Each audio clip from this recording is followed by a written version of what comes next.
When it comes to Phoenix Rising in Orange County, there's some history. And after a dramatic draw earlier this season, another chapter will be written tonight. Thomas Enevolton will look to provide that same spark off the bench he provided last time out for OC, as Aiden Quinn will face his former club for the second time this season. Phoenix Rising, Orange County, next.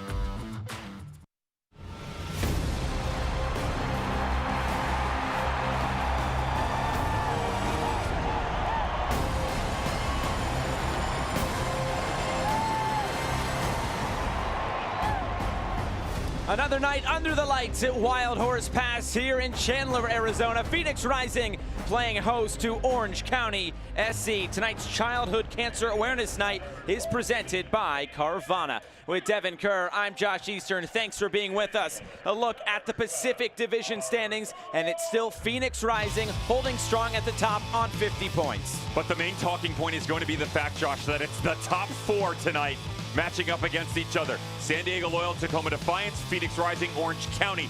This is about Phoenix not only distancing themselves from the rest of the group, applying pressure in the Pacific Division, more importantly pushing beyond that barrier and extending the lead for the #1 overall seed in the USL Championship. 90 minutes to make that count. Second meeting between Phoenix and Orange County this year. Miko Kununga scored in the 32nd minute. Then comes stoppage time. It was Prince Sadie to nod home the equalizer. 1-1 on the night. A dramatic night for Phoenix Rising coming from behind. But Orange County, they've been in good form under Richard Chaplow. There's a regularity within their performances that has been brilliant under Richard Chaplow. 2-0-2, unbeaten since he took over in that San Diego game. And yet, they are getting deeper. More importantly, Brent Richards back on the bench. We saw Seth Kisipli come off the bench. And Enevolton, of course, back in the lineup. And then you've got the youngster Ndamas scoring goals left and right. 12 to his name on the season, paired alongside 2 assists. They've been great. Can it now translate to a road form that has been brilliant all season long? Because at Phoenix Rising and Wild Horse Pass, they do not concede. They do not give up points. And the fact that they were brilliant against Las Vegas is a good talking point. They shattered them earlier on this season. They do it again. 4 goals, 34 shots. They hit the target 14 times. As I like to say, it's downright rude, but this is a statement victory. Go out, do it against a playoff team at home. After tonight, they are gone from Wild Horse Pass for 21 days. Better make it count. Well, Phoenix struggled last time against Orange County. Can they get all 3 points tonight? It's lineups and first kick coming up next from the Valley.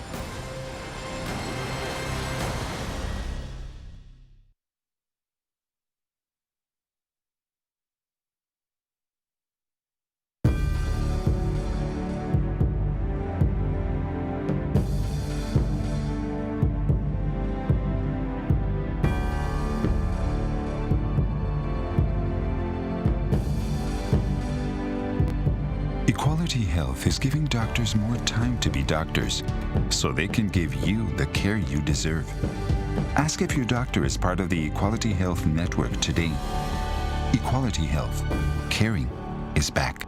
We're Carvana, the company who invented car vending machines and buying a car 100% online. Now we've created a brand new way for you to sell your car.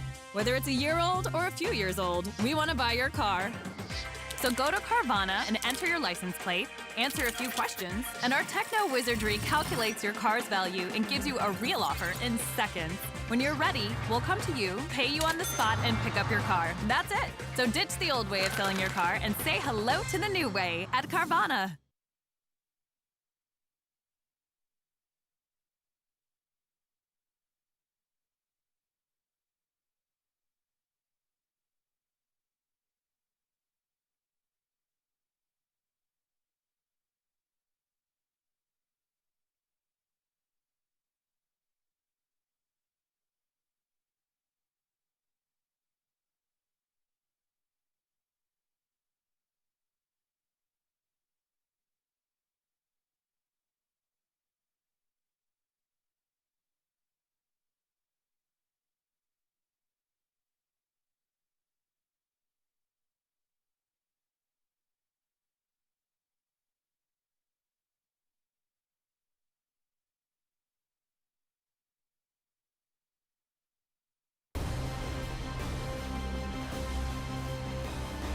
Back at Wild Horse Pass, building up to first kick between Phoenix Rising and Orange County. Tonight's match presented by Equality Health. It's time to look at tonight's starting lineups presented by T-Mobile. Here's Rick Schauntz's starting 11. Tate Schmidt back into the lineup next to James Musa, who's hitting his 149th USL regular season appearance.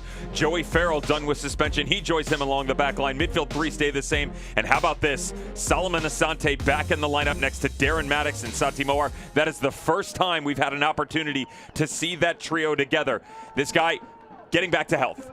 He's your Pacific Office Automation player to watch because of the fact that it is the front three, it is the goals, it is the assists. More importantly, it's the confidence in what he brought in pregame to this team, that this is a win and continue to be in at the #1 overall. Orange County, Richard Chaplow, 4 unbeaten.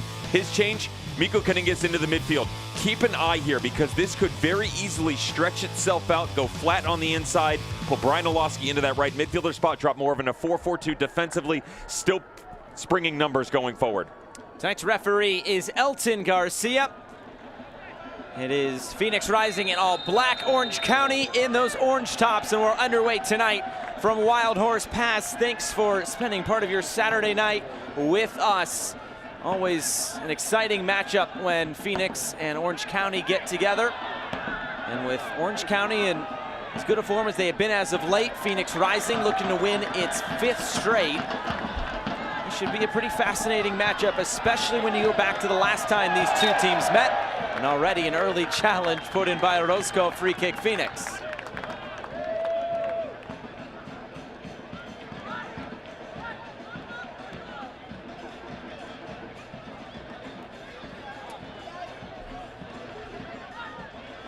These dead ball situations have been pretty kind to Phoenix this year, and Rick Schaunz told us that he's really enjoying watching Aiden Quinn stand over something just like this. Just think about the distance, the height they have, obviously. And the ability by silky smooth left footer, Aiden Quinn, whip it in with pace, quality precision.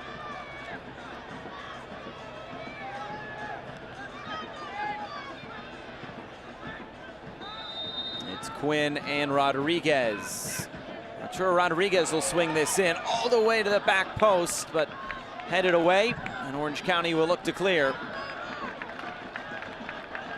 Last time out for Orange County, 3-0 win over Las Vegas Lights. Both these teams coming in off wins against Las Vegas. Orange County last Saturday. Richard Chaplow says obviously happy with those 3 points. Thought they played well in the first half, the final 20 minutes. But he still thought his team had some opportunities to score when Vegas went down to 10 men. And here's maybe an opportunity coming early. It's Damas, and it just took a deflection wide. Good chance there for Orange County. Actually, Elton Garcia is pointing for a goal kick. I would say that overall within this 4-game stretch, Josh, leading up to the 5th versus Phoenix Rising, that it's been slow starts. We still haven't seen a full 90. Right, it was up and down against El Paso. There were quality moments against Vegas, but getting on the front foot and really going after a team is what Orange County is looking to go after here. Regardless of shape and personnel and everybody getting back, they want to go out, set a precedent early, and really show a quality performance through the whole match. Over the top for Maddox. He's getting his jersey tugged there by Kevin Alston. It'll be a throw-in for Phoenix. And another hard foul on the far side. Free kick to Phoenix Rising once more. Let's take a look at tonight's injury report, brought to you by Spooner Physical Therapy. Zach Lubin remains out for Phoenix Rising. Adam John and Eero Markkanen are out tonight for Orange County. Of course, Adam John has missed the entire season. Well, the good news is for Orange County that since Markkanen has gone down, they've got a little bit deeper on that front line with the addition of Ugo Akoli to the mix. 29 regular season goals, trying to join that 30 club. Not many have been able to do it. This will be Aiden Quinn, the in-swinger, put into a good area. Rakovsky has to punch this clear. Schmidt trying to put it back in. Now he has to race to get on this again. Darnell King.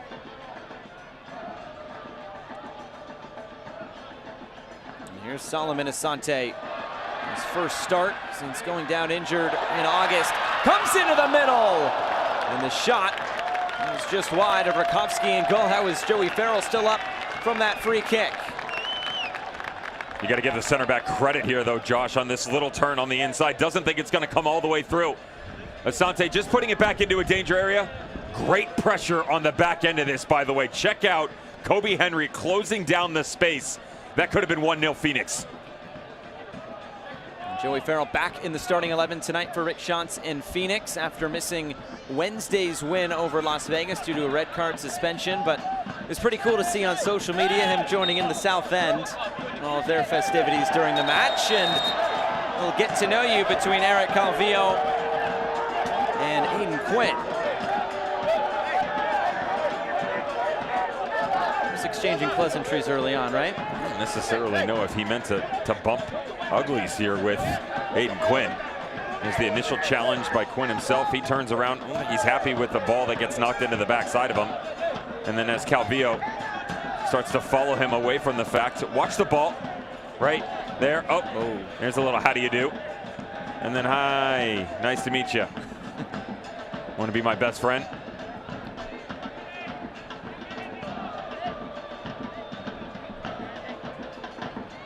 Might as well get all the pleasantries out of the way early. Sure. I will say that's the one thing that I dislike, selfishly, about the format, is we haven't had an opportunity to see these two together for quite some time. It's true. These two teams will play 2 more times the rest of the season. Both those will be in Orange County. It's just weird how the schedule worked out. Phoenix didn't play Orange County until a few weeks ago, but they had finished all their games against San Diego by mid-June. I mean, it's just how the schedule works. There's a couple of those floating around, actually. I was doing the math on someone earlier, and I kind of turned and went, wow, they got to play Louisville 3 times. Yeah. I can't remember who it was in the Eastern Conference, but like you win some, you lose some, right? I guess that works both ways here in this conversation. Literally winning and literally losing. I've you moved lost. on. Yeah, I've lost too. You stopped listening. You and everybody else. Well done. Good for you.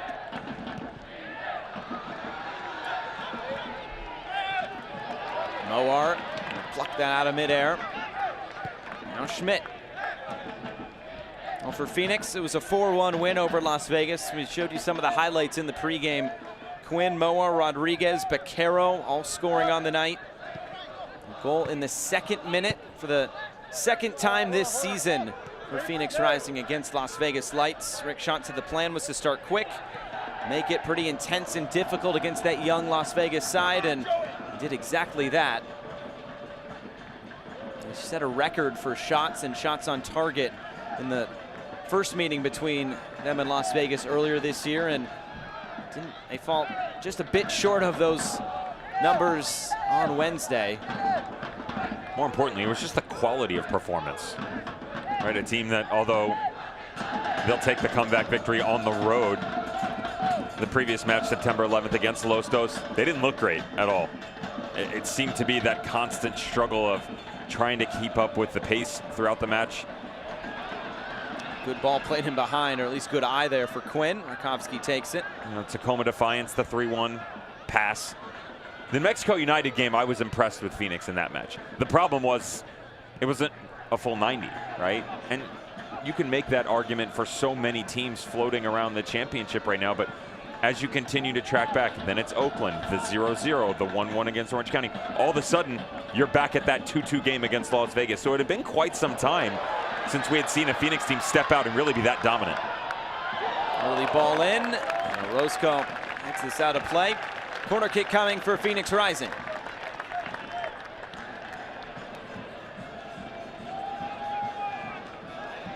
Also get the fact that you now get your preferred front 3 with the acquisition of Darren Maddox. Remember, as that took place, Solomon Asante went out in that 0-0 draw against Sacramento Republic. And on the first half, haven't had a chance to see the Wonders 3 together just yet. Put into a good area by Arturo Rodriguez. Asante chasing this down. Mowar puts this in! What a strike! Off the post, and Phoenix Rising score first again, and Mowar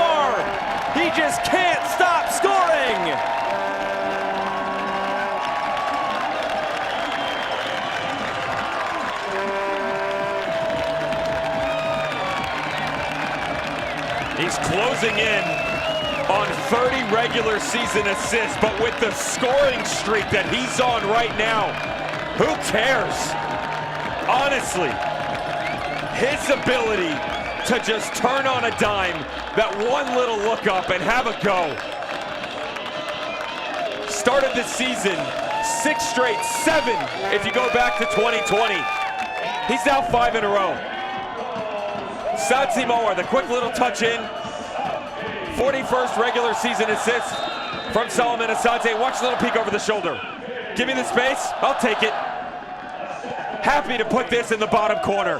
What a strike by the Spaniard. That goal brought to you by Arizona Federal Credit Union. And it's Santi Mawar's 13th goal on the season. This is a career year in terms of goal scoring for Santi Mawar. Scored those 11 goals with New Mexico United in 2019. He surpassed that a couple games back.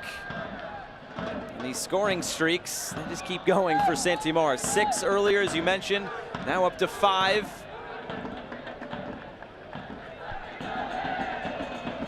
Now they just want Solo back on the board. That's the real question right now. Oh, he gets the assist on that one. I can remember when, and we're going back some time now, this is 11 games now for, that's an offside position. 11 games running for Solomon Asante scoreless. Think about that. Down the stretch of the season to close out a year, he has notoriously struggled for Phoenix Rising, dating back to his acquisition in 2018. 2020, that changed a little bit. My argument would be is it's a shortened season, less games, and usually that toll that's taken on him at the end of the year, 6, 7, 8 scoreless. Now he's at 11, but you have Santi Mawar, right? You've picked up Darren Maddox and they can step in. It's kind of that rich get richer type deal again. You get Solomon Asante back on track here.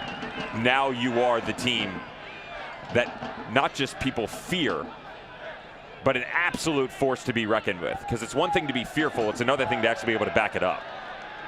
Well, we thought he was a shoo-in to be the quickest to 50 regular season goals, and now all of a sudden, he has about 3 games to work with. Two games, pardon me, yeah. 3 to tie it, 2 to do it.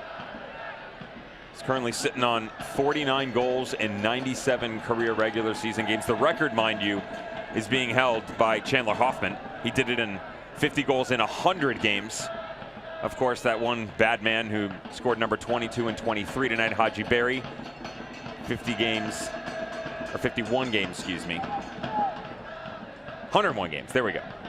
Numbers, you start putting numbers. Look, you start putting numbers in front of me into the game, the goal's already scored. Starts confusing me. 50 and 101. Apologies. And Haji Berry with 2 goals already tonight for Colorado Springs. He could do it.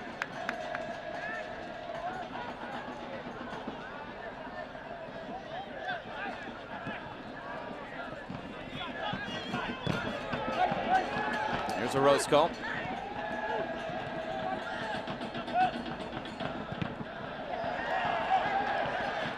Mawar. A weave through, gets this away from Arturo Rodriguez. Rodriguez finds the space, and now Aiden Quinn curling this in. Be interesting to see now how OC approaches this or the remainder of this match. Phoenix struggled. Remember, they didn't score until stoppage time the first time these two teams met. This game taking on a bit of a different look now with Phoenix scoring that opening goal.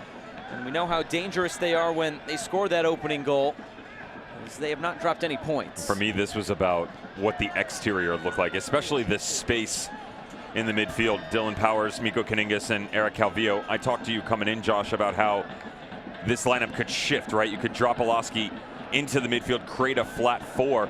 In the lead up to the game, talking with Richard Chaplow, I asked him about that outside. How much are you willing to attack with your outside backs? And he said, Devin, I've been pretty consistent since I've taken over at the helm, and I'm not changing.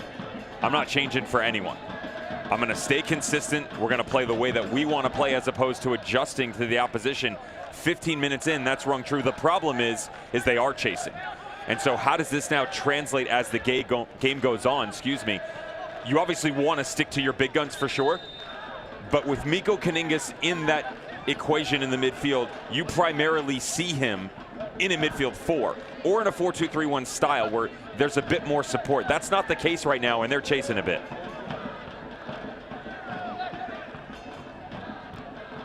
Some other scores that have gone final tonight. Austin with that win over Tulsa, and Tulsa's trying to hang on to one of those playoff spots, along with RGV, who conceded 2 unanswered goals to Haji Berry for the 2-1 win, and then 1-1 Real Monarchs, New Mexico, as this deflects through for Rakowski.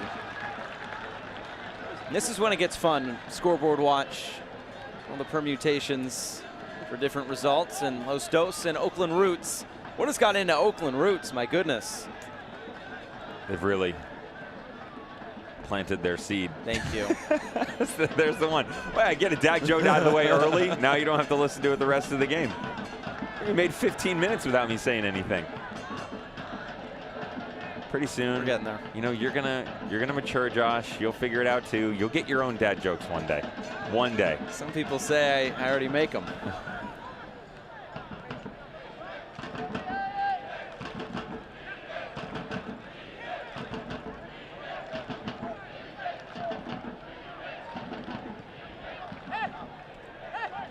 Here's Quinn, cycling it out wide. Moar driving at this back line. He'd be keen for another. Senti Moar scores! It's a brace for Senti Moar, and Phoenix Rising lead 2-0.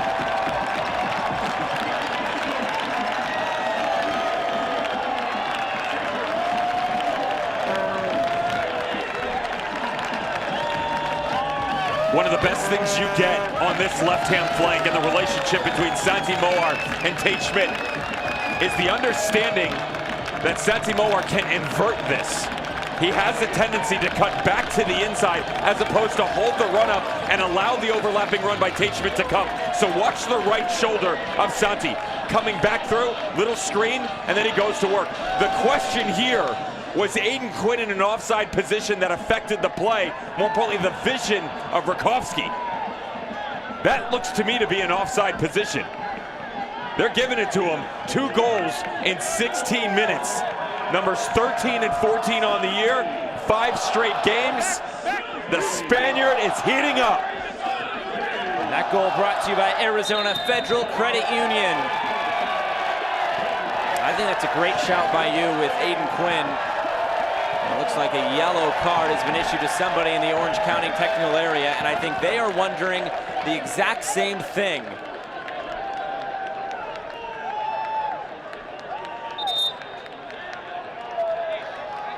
Because for Patrick Rakowski to have that go through with as much ease as it did. Oh, and now it looks like they're bringing this back. It is no goal for Senti Moar. That took a long time to overturn. It looks like it's still just 1-0 to Phoenix Rising. So no brace for Moar. This is the right decision though. Phoenix fans are going to be frustrated, but when Aiden Quinn comes in front, he's in an offside position, he's in front of the goalkeeper, and he affects the play. It checks all the boxes for this thing to be blown offside.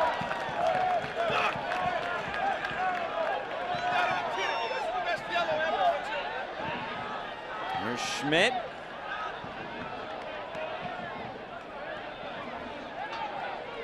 I agree with you. I think it's the right decision, but with the amount of time it took. The way it went down. Yes, that is what makes it a bit tough. Let's look at this again. So from a higher angle, we'll be able to see exactly where Quinn was. Well, he starts it too, and Santi Moar, great vision. Notice the back line. They're set up here. They've got the right marks. Tate Schmidt closes in, and as Santi cuts back through, Aiden Quinn, 3-4 yards offside, right in front of the goalkeeper. Yeah. This isn't even a question. This is an easy call. I'm with you. It's the right call, but how does it progress that far down the rabbit hole to cause so much frustration and then confusion to then bring it back. Well, you saw Rakovsky, it was in the shot when Mowar went to celebrate. He ran over to the AR. This reminds me of last year when Phoenix was playing San Diego. Rufat Dadashev goes down, scores a goal, but it comes all the way back much later in a similar situation because the ball hit the referee. Good shout. It was right in the middle of the field. Yeah. I remember that. An interesting refereeing decision, which is the correct decision, but weird how it all went down, and that is for sure offside.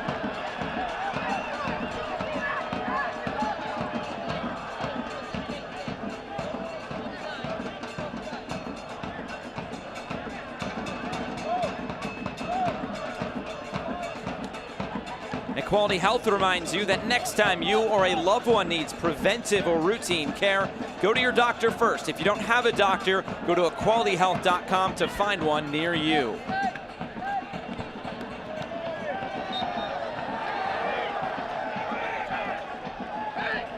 Watch the emotion here for both teams. This has been pretty level-headed by Orange County throughout, and that response on the sideline from the coach, whichever way that played out, because there was a lot going on with the fourth official. Even though Phoenix is up 1-0, they're running hot. They're frustrated by the fact that it wasn't a second goal.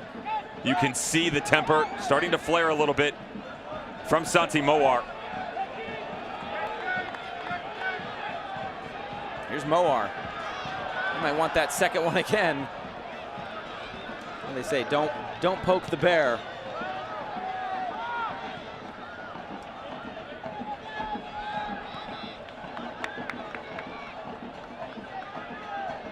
Sante, King, Maddox.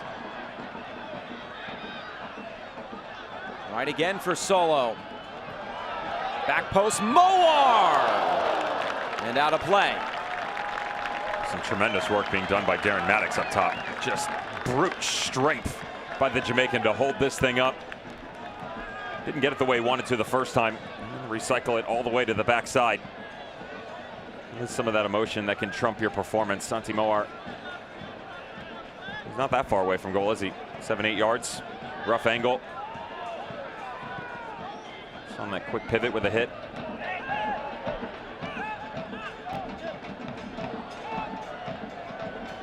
Coley able to break that up. Now Woloski, and there's Lambert.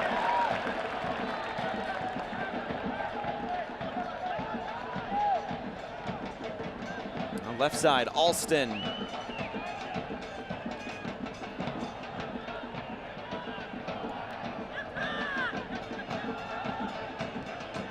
Powers rolling this in. Alston making the run, colliding with Asante. Referee says play on.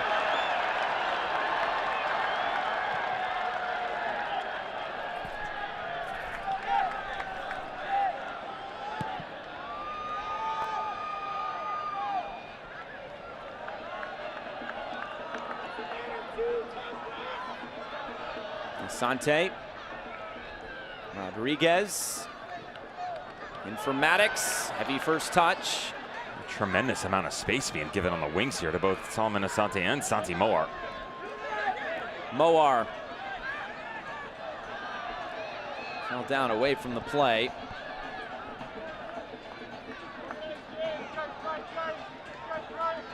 And again, Maddox on the turn. It's Darren Maddox. Has his shot blocked down. That was Kobe Henry sliding in. The youngster has played some big minutes for Orange County. This may be one of his tougher tests.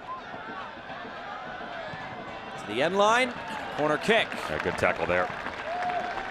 Really admired the words Richard Chaplow used when you talked about the back line of Alston, Orozco, Rob Kiernan, but specifically Kobe Henry, the youngster. And I just said, you know, given the matchup and the way things are going to line up, do you shield him with this and that? He said, Devin, I wouldn't put him in there, regardless of who's around him, unless I felt he was up to the job.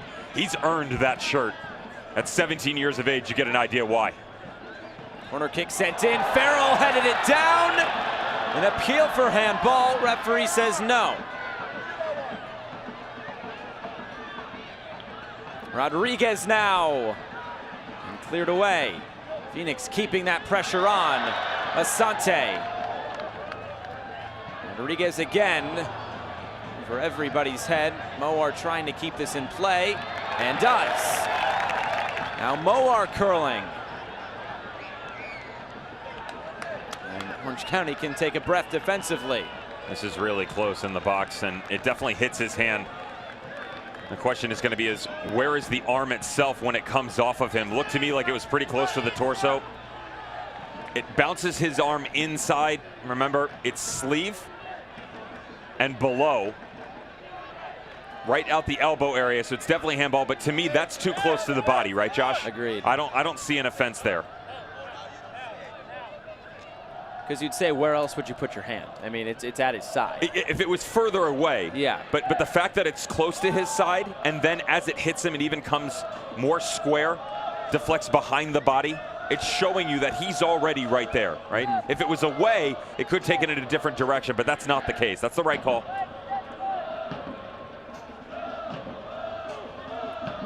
The best play on a new Ford is at Sanderson Ford, Arizona's largest Ford dealership.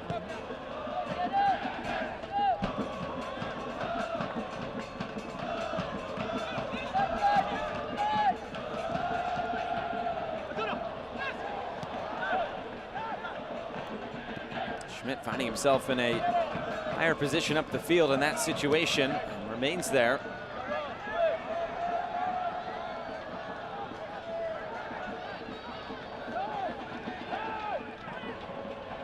Powers closed down in the middle.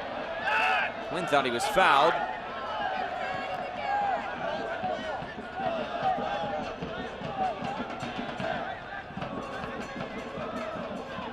Roscoe, Golosky curling in. Thomas was waiting at the back post. Another one curled in, Okoli. King trying to get there. Experienced USL veterans here.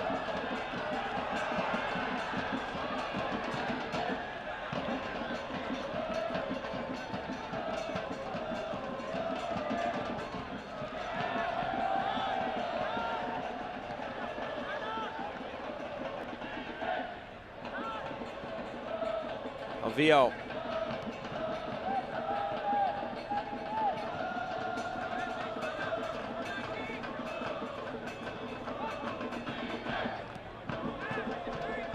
The influx right now from players coming into the midfield and then dropping out is actually quite interesting to watch. That single holding midfielder in Dylan Powers on the ball. Schmidt, defensive header, and the volley skied into the south end. What's going on the back side of it, though, is it's almost cutting off your nose despite your face, Josh, because you're taking Brian Olowski down into the midfield and then pushing Kaningas forward. Okoli and Damas are pivoting, so they create your two front, but then your extension is coming from a guy in Mikko Kaningas. There's nothing wrong with that, but Brian Olowski is the one that you would prefer to have closer in proximity to goal. You're bringing him further away to get him involved in play, and then you take one of your midfielders and push him forward. There's not an imbalance on the back line for Phoenix whatsoever. It's just a change in personnel, and it does cause a space issue on the inside for Orange County. Phoenix has been very comfortable on the ball in the interior so far because of that little pivot. That deflected off of the heel of Rodriguez, and it springs an attack for Eric Calvillo. Options in the middle include Okoli, deflected. Okoli there, and Rawls comes out, and that was a big collision. And the referee will stop play with Okoli down in the 6-yard box. Rawls had to make an intervention there. Okoli came up second best. It's good movement by Eric Calvillo. He waits, could have gone quicker here, but slows it down and then recognizes as he picks his head up here that he has to wait for the troops to come. Watch the little pause, there it is. Slows the pace a little bit, gets the deflection off Musa, and this is about the shoulder coming off of the punch by Andre Rawls. No malintent, well done by the goalkeeper to recover. He actually stumbled a little bit on the near post, regains his composure, and just collides. Quality sportsmanship on the back end too Ugo Akoli knew that could always have been an occurrence.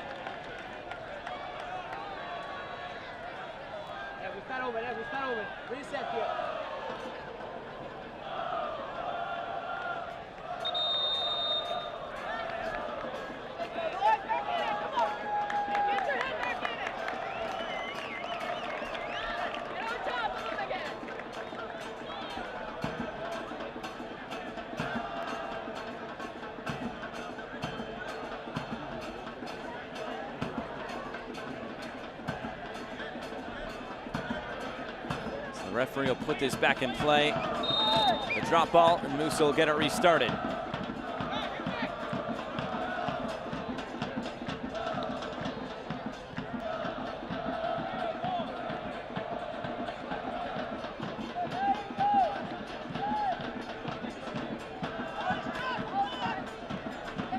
Tate Schmidt.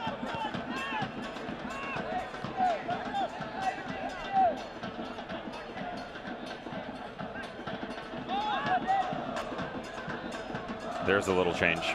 Damas on the left. Instead of pulling Oloski on the right, they pull Damas on the left-hand side, pull him a little bit deeper. He's got more explosion when it comes to the speed argument. Watch out. Oh, this is reckless.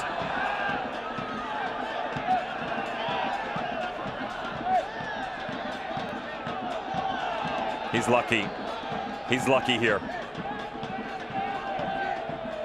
Very, very lucky, Tate Schmidt. Ball gets away. This isn't just studs up. This is two-footed the entire direction.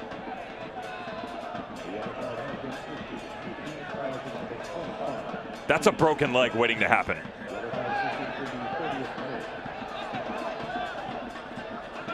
Yellow for sure. Lucky it isn't red. If he gives a red, I'm not sure I'm arguing. I have no problem with it if he gives red. To be fair, it's a very rough yellow, and it's not a soft red. I'm real careful right now if I'm the referee, though. I'm very careful because we're approaching that area. It's the goal called back. It's the challenge and dust up between Calvillo and Quinn. Now Tate Schmidt. I'm having a long conversation with both captains. I'm slowing this thing down and saying, guys, this is my game. Let's smooth it up. Because with 60 to go, you really don't necessarily have full control yet.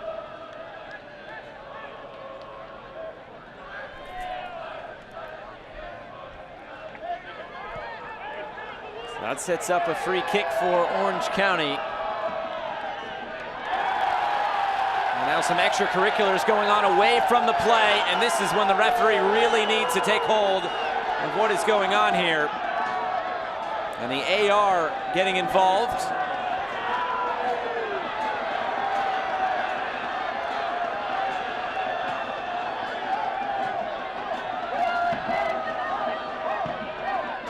What's the decision going to be here? This is, again, control is a definite concern for sure, and there's no reason for Oloski to get involved. The other side of this is he doesn't need to stick his arm out here on the little dust-up with James Musa. Just walking by the wall, little hello.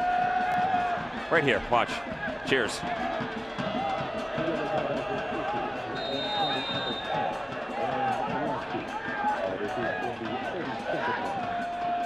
Guningas whipping this in. Richard Chaplow talked about the service that he can provide on those set pieces.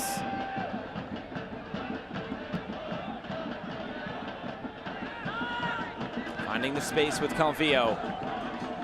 Might put his foot through this, and this sails out of play.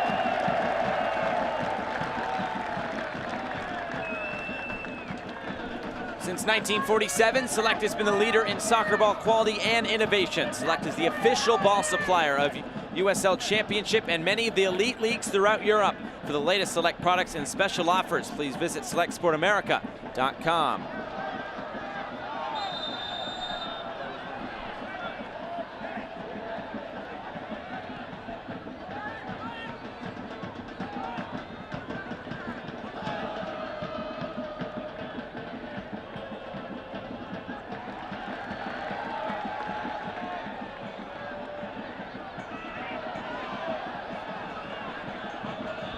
Middle, Another late challenge there, free kick Phoenix.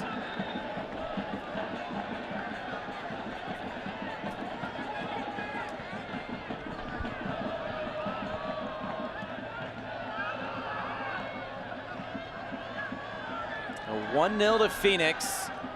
Santi Moar scoring that goal. He thought he had a second. After a long conversation, it was called back due to Aiden Quinn being in an offside position. And Orange County still looking for a good scoring opportunity so far past the half-hour mark.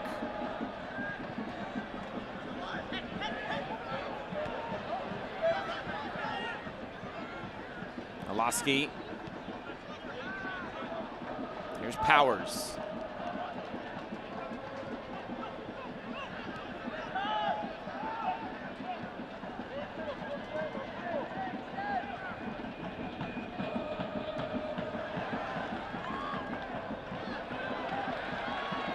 Headed wide for Rodriguez. He's trying to lay it off for Asante. 10 minutes to go in this first half of play from Wild Horse Pass. Oloski. Here's a ball. Taking him all the way to the end line. It's just the run that wasn't judged correctly by Kuningas coming to the midfield. Great little tuck back in by Brian Oloski as he puts this up over. He does everything right. He's just got to judge it accordingly. Bend the run. You should be coming from the outside, cutting in on this to take this at an angle because you can hit it in stride, get the ball out in front of you and attack, as opposed to then having to peel your run off and then double back.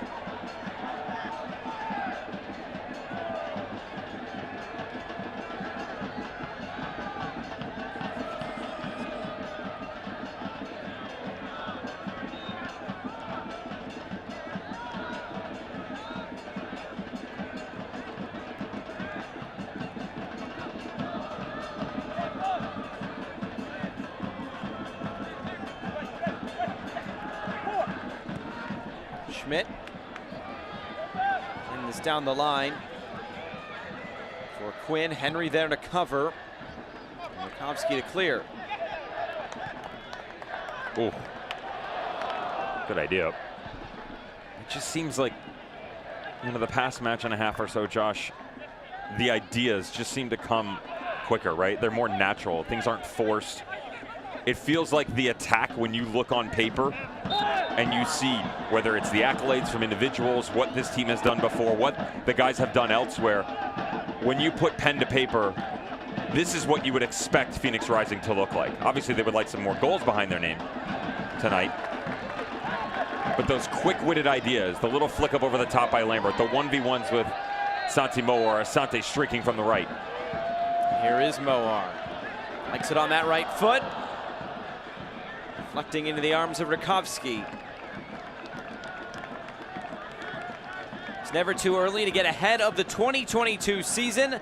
Place your deposit and still get in on this season's action with 4 complimentary tickets. Deposit starting at $50 per account. Contact sales at phxrisingfc.com or visit phxrisingfc.com/tickets.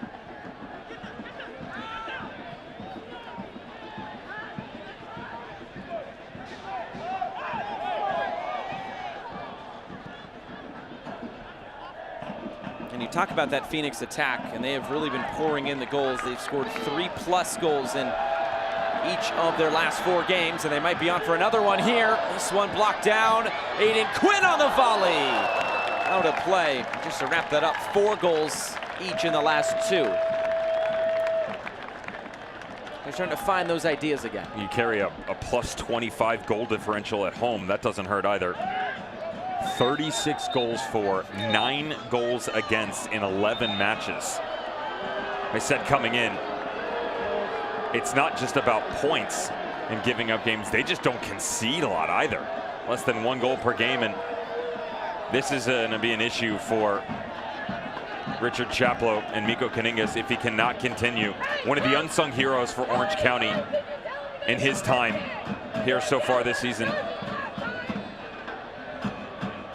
Finland native went down a couple minutes ago. Class by Maddox coming over to check on him.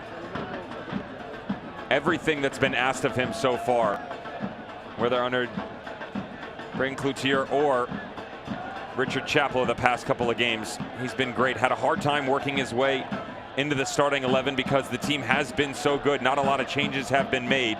Finally gets his opportunity, and 40 minutes in, a change is going to be necessary for number 25 from Orange County.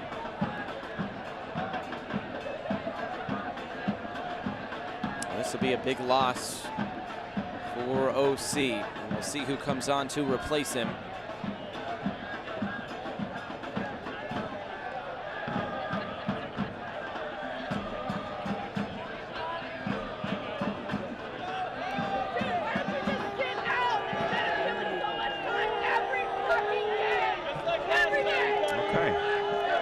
We apologize for the native French tongue that you might have caught in the background.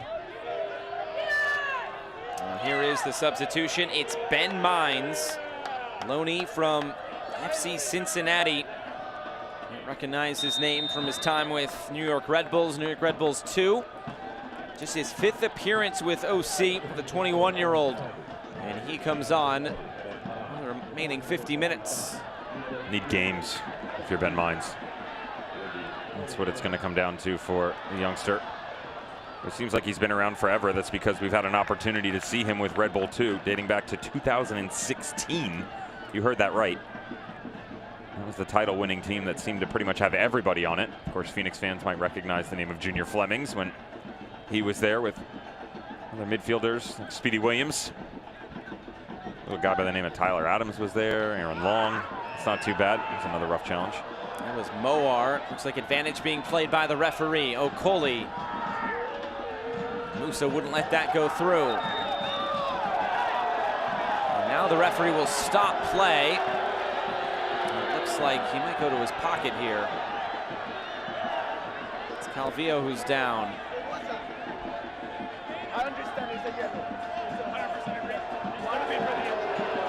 And there's the yellow card to Santi Moar.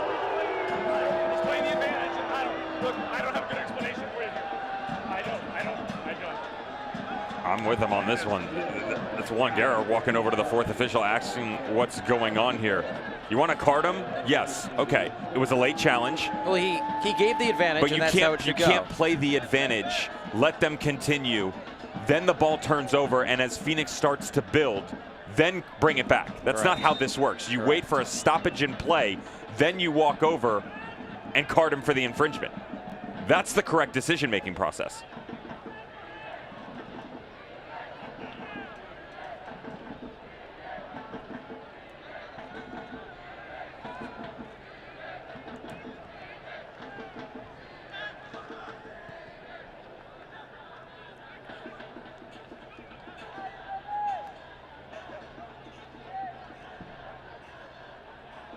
Here's Farrell. Head for King. Asante keeps this moving. It's cut back. Arturo Rodriguez looking for an angle to shoot. He scored from a similar area on Wednesday. And a corner kick to Phoenix. Good footwork by Arturo Rodriguez. Just escapes him at the end. But notice Darren Maddox coming well out of his comfort zone. They're trying to get him more involved moving forward right now.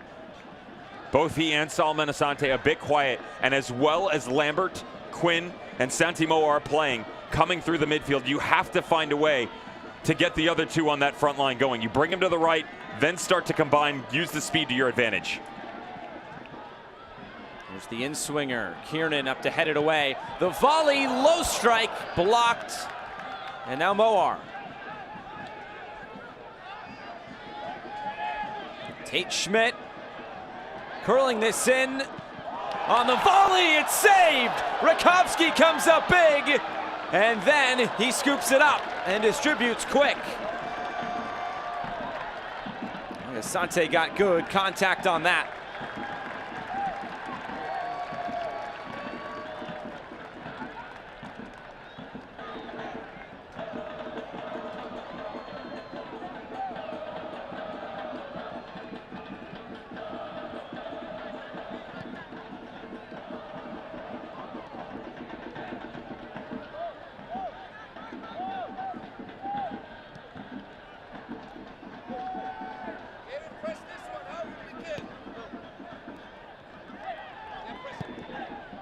Henry looking for the long diagonal. It's well done by the youngster. Cross is out of play. Rakowski has definitely had his hands full this half. Santi Moar got us going 9 minutes into the match, and the attacks are aplenty. Multiple angles, different forces, not immovable objects. He's been able to push most of them to the side.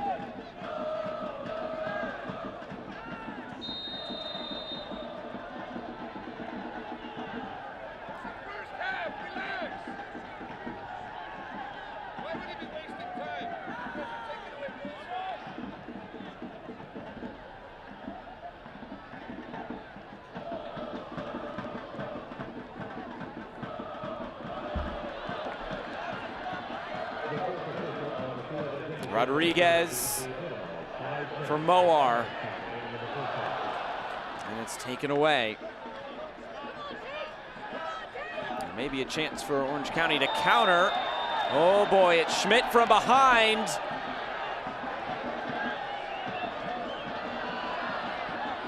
That's a yellow card. And if that's for Tate Schmidt, that's a red card. Tate Schmidt, 2 yellow cards in this first half, and he is done for the evening.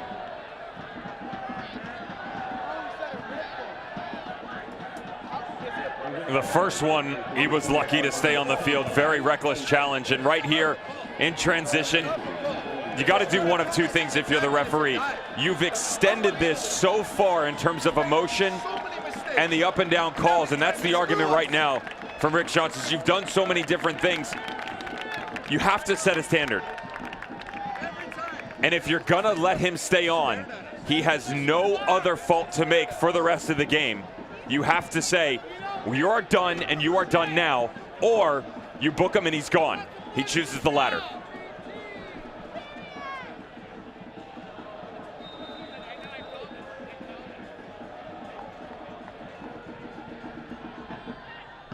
Sent in, headed away for a corner kick.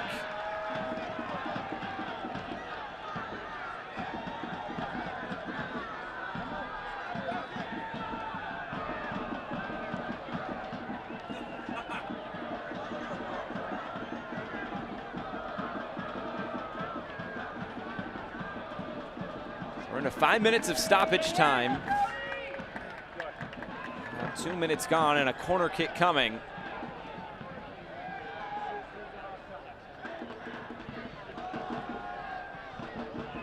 In swinger, good area, saved off the line. Right place, right time for Arturo Rodriguez. And now the counterattack. Phoenix rising.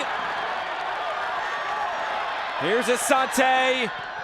Here's the follow-up by Quinn. He just left it there, and it's saved by Rakowski. Nearly goal line to goal line for Phoenix.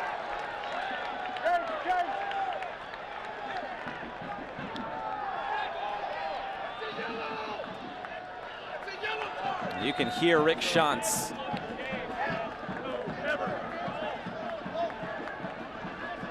And it looks like a substitution coming. It's Joey Calistri. So Calistri, very versatile, will replace Arturo Rodriguez. Unfortunately for him, he is the one sacrificed with Phoenix down to 10 men. Well, his last intervention was a big one for Phoenix. Right on the doorstep. What a ball whipped in by Eric Calvillo. Rodriguez right where he needs to be. Solomon Asante going the other way. Seems to have lost a little pep in the step. Great follow-up by Aiden Quinn. Thought Asante was going to pull this back and hit it with his right anyway. Quinn able to get a shot off. Rakowski in the bottom corner. And you could hear Rick Schantz say, I'm sorry. Yeah, he feels it. This is a tactical change, obviously. You have to. You go down to 10. Joey Calistri gives you the ability from a defensive standpoint to still help out in the midfield, go onto the back line. So many different attributes you can give to Joey Calistri. And in situations such as this, he's going to check every box for you. This is where Kevin Lambert's role gets even more important as well, with the amount of space he can cover in that midfield.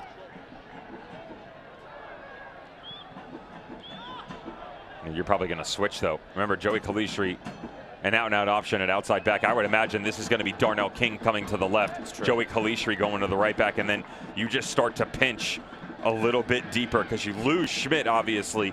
So you have to drop in 4. Asante, Moar, they're more than capable of clogging some space on the inside, as is Darren Maddox. He feels very comfortable down in the pocket to the point right there. He'll come in, push some of the numbers away for you. This is going to play right into the shape of Orange County, though. It's going to be a long road to navigate throughout the second 45 minutes. Hines winning a throw-in.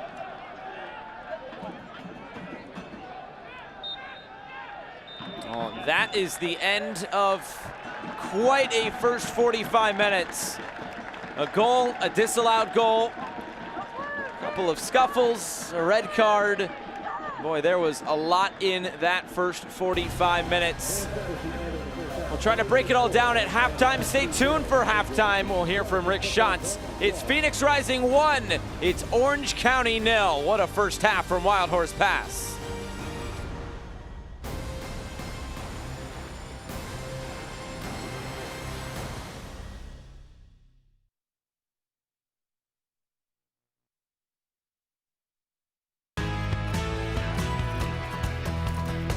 Welcome to the Phoenix Rising halftime show. Craig Fouhy, and this is head coach Rick Schantz, your Phoenix Rising FC soccer team here.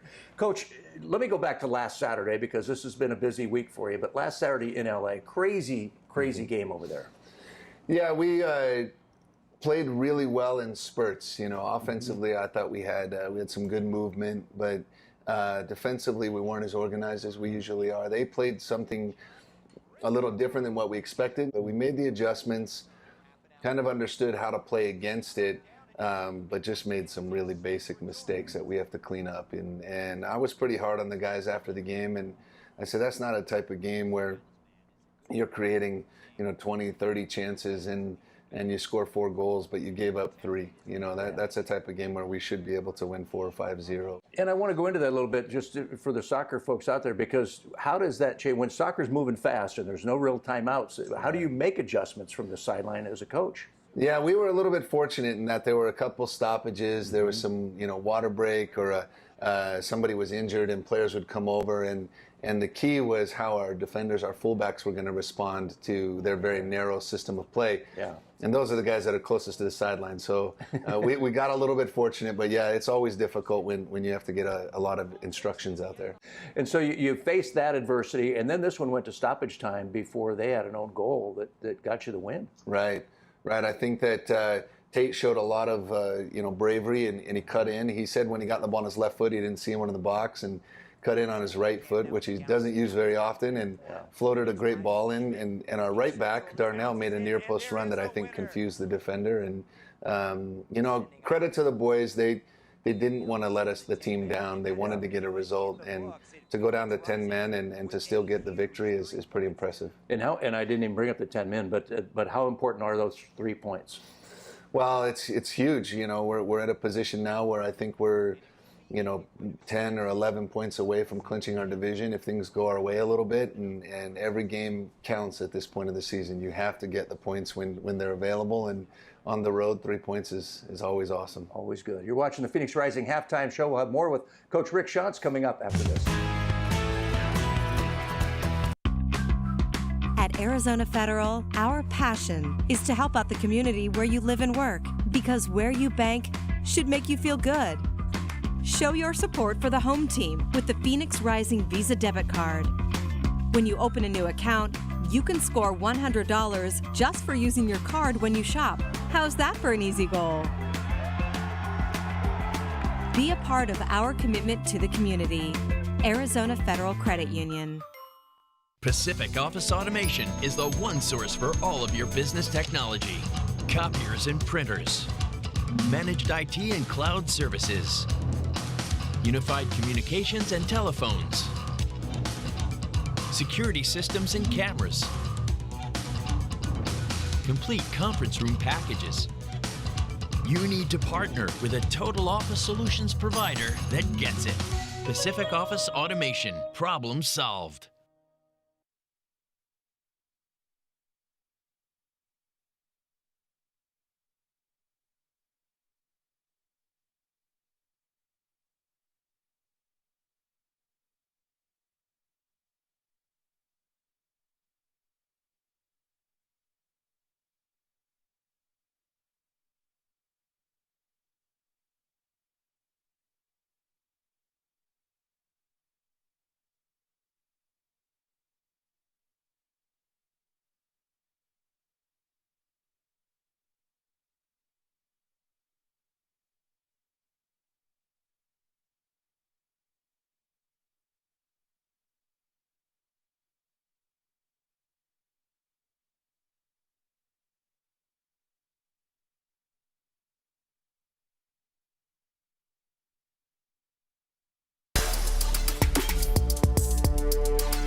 first-generation student here at Bellevue University.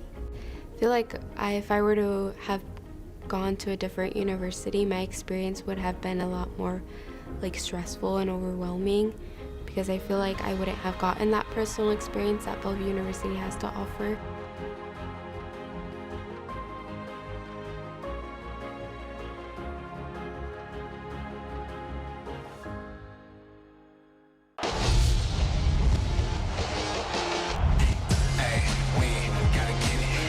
Tiggy tees it up. What a strike! And what a goal! Hartford has a goal! His right-footed shot, and it's in! Knocked away.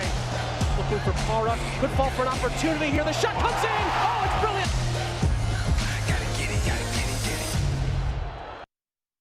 I did get an interesting text from someone in the Phoenix organization talking about how big and physical that game was, and maybe they didn't necessarily know it was going to be just like that. I think they got a good taste. By the way, in case you're wondering, Forrest Lasso is competing for the Summer Olympics in gymnastics. Just wanted you to know. What so is Lee Cohen. He was part of that routine. Bring it to me. Forrest Lasso, the defender of the year, leaping over the ad boards and pirouetting his way toward the dugout. Here we are back at Wild Horse Pass, and what a wild first 45 minutes. That was 1-0 to Phoenix Rising. Time to look at news and notes from around the USL Championship. It's Hispanic Heritage Month, and the big news, Monterey Bay FC breaking ground. It'll be a fun part of the country to have a USL Championship team in. Can't wait for that. Jan Ekra, by the way, 2 goals and 2 assists. Only 11 players in the history of the championship have done it. Any ideas on someone that may else have done that? I think he's playing in this game. Nope. Oh, I don't know. But let's look at the standings while we think about just that. Move right through it before I give you the answer. Fair enough. Who is it? Chris Wehan. Ooh, all right. Formerly of Orange County. Here's the standings. Phoenix at the top. And it's Orange County in 3rd place, level on points with San Diego. Does Oakland Roots get into the playoffs? No. Oh. No. Does Tacoma Defiance? That's so close. I would like to say yes. My argument had been for Sacramento Republic because they were right there, but they're just still right there. I guess that's important, but no one's really willing to go get it, are they? That is true. The dancing mood at Wild Horse Pass tonight. It's 1-0 to Phoenix Rising. Second half on the way.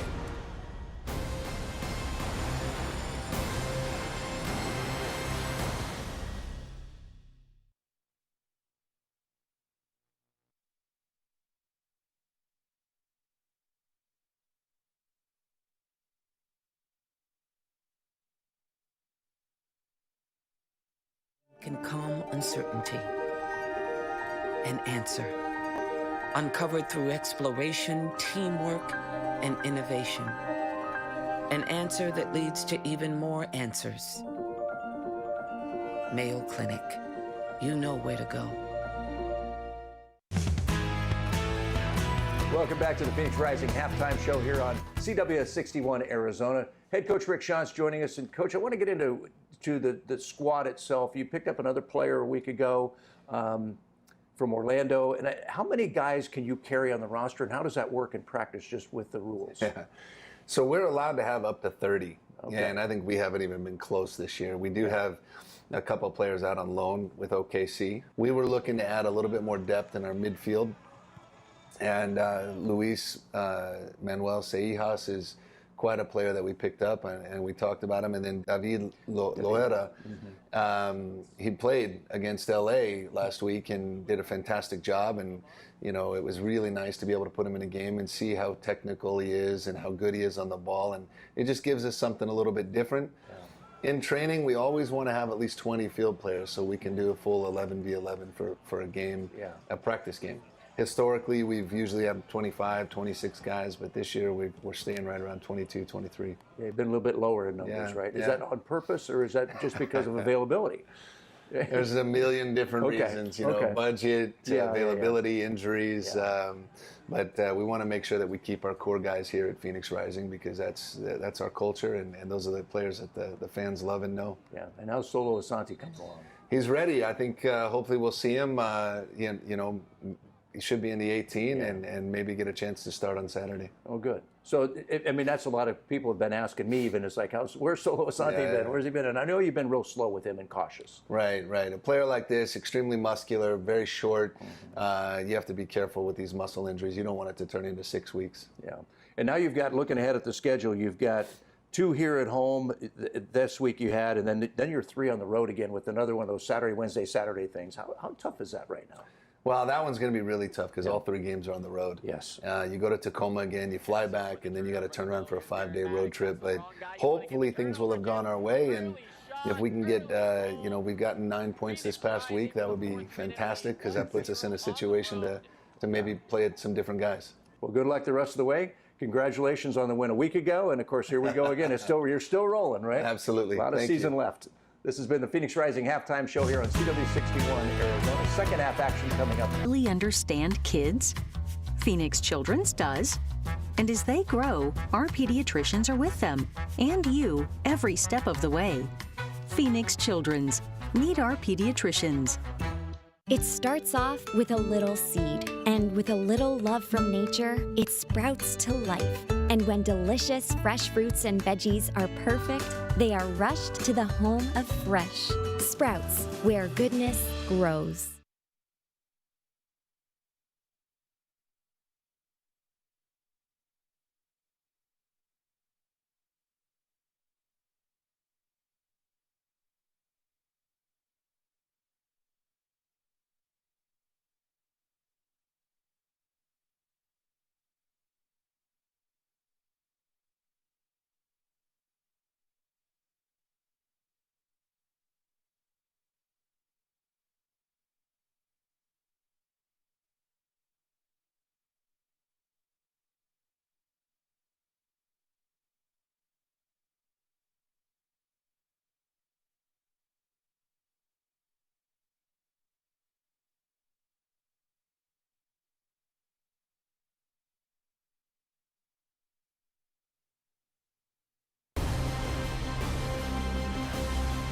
Back here at Wild Horse Pass, 1-0 to Phoenix Rising in a wild first 45 minutes. So let's go back. And Patrick Kurkowski on the near post. And then Tate Schmidt picks up a second yellow and is thrown out. Phoenix Rising down to 10 men. And of course, they are providing a lot of the shots as well. 13 of them in the first half to just 3. Only 1 on target for Orange County. This is going to get real interesting here, because you know that possession is going to favor Orange County. But what do you do with it? This is a team defensively that when they dig down in, Phoenix Rising, they are almost impossible to break down. You pair that, they're at Wild Horse Pass, at home, undefeated this season, less than a goal a game given up, sitting on a goal lead. Band of brothers is exactly what this is going to have to be, and more with 45 minutes to go. And you may have just seen that armband on, or pardon me, well, Santi Moar. It's been quite a start here for him. 7 goals in the first 10, then he went through a little bit of a slump, and now all of a sudden, 5 goals. Should have been 6. Just kidding. Shoulda, coulda, woulda. No, again, that's the right decision by the refereeing crew. I tip my hat to him. So the second half is officially underway here from Wild Horse Pass. If we get a second half as exciting as first half, we'll be in for a wild one. Devin Kerr, I'm Josh Eastern, and there's a push and a free kick.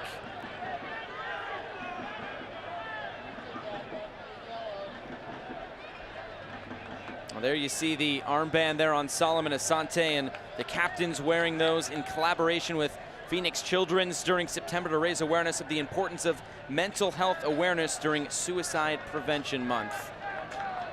And you see that on all of the Phoenix Rising captains, and I guess that from now on is Solomon Asante since he's back in the lineup.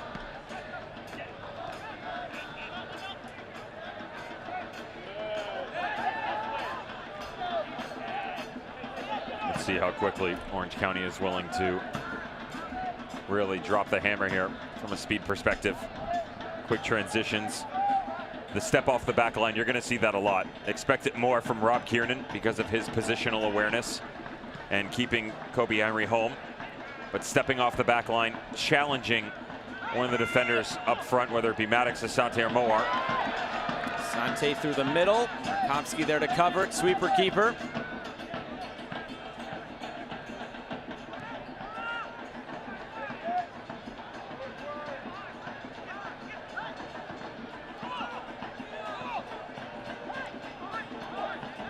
Knocked away from Asante.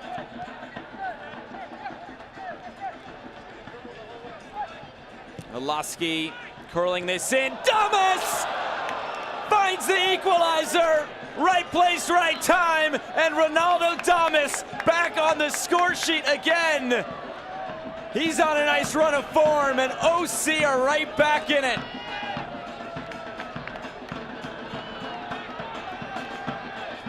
What a ball. Even better finish, but what a ball. Hit here from left to right. Good little push to the outside. Oloski part of the rotation when Kaningas went out. Ben Mines goes to that front three, and Oloski is so dangerous when you bring him into the pocket. He comes to the interior, hits this with pace. Damas has so much to do. And just like Santi Mowar in the first half, lucky number 13 reigns supreme here in the second half for Orange County. That's his 13th goal on the season, and another assist there for Brian Oloski. It's assist number 3 for him. And this game just got a whole lot more interesting now. Phoenix scoring that opener. They have not dropped a point this season when they have scored the first goal. So some work left to be done in order to keep that up.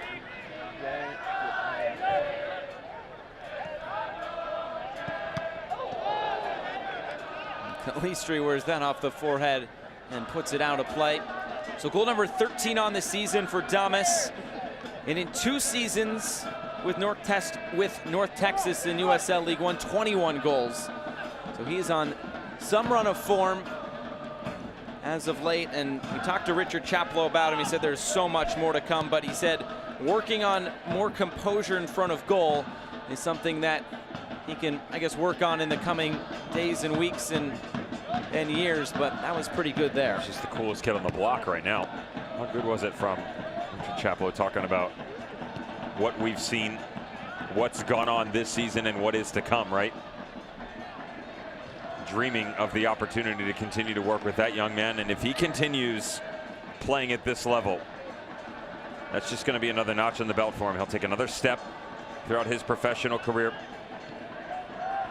The way that he's been used this year, you know, he wants to play more of an attacking midfielder type role, coming up through the middle and challenging in that area, but utilized at Orange County out on the flank and on that front line, really starting to hone his skills in and around the net and finish it in a variety of ways. Rawls makes the save, but Oloski finding himself in a good shooting position. Don't forget, if you can't make it to the game, you can watch Phoenix Rising Soccer live on CW61 Arizona and channel 1006, or stream it live on the ABC 15 app on Roku and other streaming platforms. CW61 Arizona, your home for Phoenix Rising. Damas trying to run into this again, and Rawls got there just in time.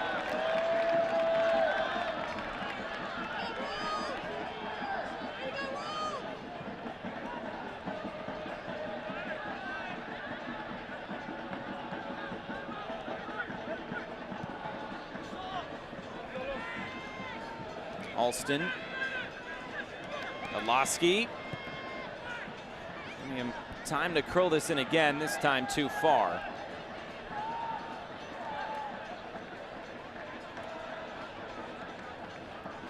In these first 5 minutes, Orange County really punishing Phoenix Rising down to 10 men. By the way, a little side note here. New Mexico United squeak out of the tail end of it. They get an 80th minute game winner by Chris Wehan. It's the first time in USL Championship history that brothers have scored in the same match. Over the top, back into the middle, Musa clears it away. Of course, Charlie Wehan, the younger brother of Chris Wehan, former Orange County man, back to New Mexico United a couple weeks back. Charlie Weehan scored in the 50th minute. New Mexico United get 3 points from Chris in the 80th. He's like, all right, brother, let me raise you one right here. That's a fun family dinner after the game, right? Sure is. Oh, give it, he's in. Quinn up for Maddox. Now just hold play up. Asante wide for Moar. Santi Moar. Lambert. Calistri. Is it square? Moar again. Now Asante. It's a heavy touch, and that let him down. But Lambert, look at that challenge, and out. Lays it off for Moar. Solomon Asante. It's blocked. Calvillo leading the break for OC. Mines was making the run right through the middle. Didn't get the service. Instead, Okoli does. Beat Darnell King for pace. Judge that just right, and then the foul on Okoli. It's a heck of a job by Darnell King in this situation. Not many a player are going to get the best of Ugo Okoli with all of the power that he possesses. This little cutback across, it's not one, it's two, and three separate efforts from Darnell King in the 1v1 against Ugo Okoli.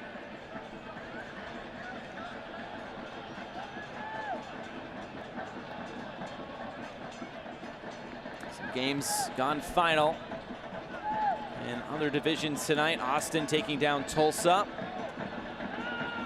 Of course, the Haji Berry brace taking down RGV as Alaski comes into the attack.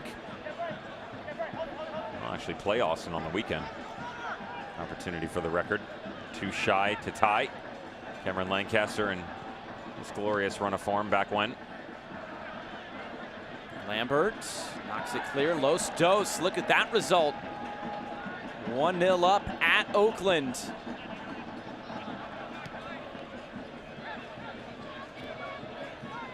Alston. Going to cut in field. Sacramento Republic, San Antonio locked 0-0. Henry slips this in, Mines the shot wide. Obviously tons of game to play, but all of a sudden, four teams within 4 points and an opportunity for that last playoff spot within the Pacific Division. But how about all that work that was just done by Darnell King on the far side? Just turned his ankle here on the backside of this. Big chunk behind him picked up. When he went to step, it just comes out from underneath him and then rolls his ankle on the follow through by Ben Mines as Ben Mines pulls this strike off.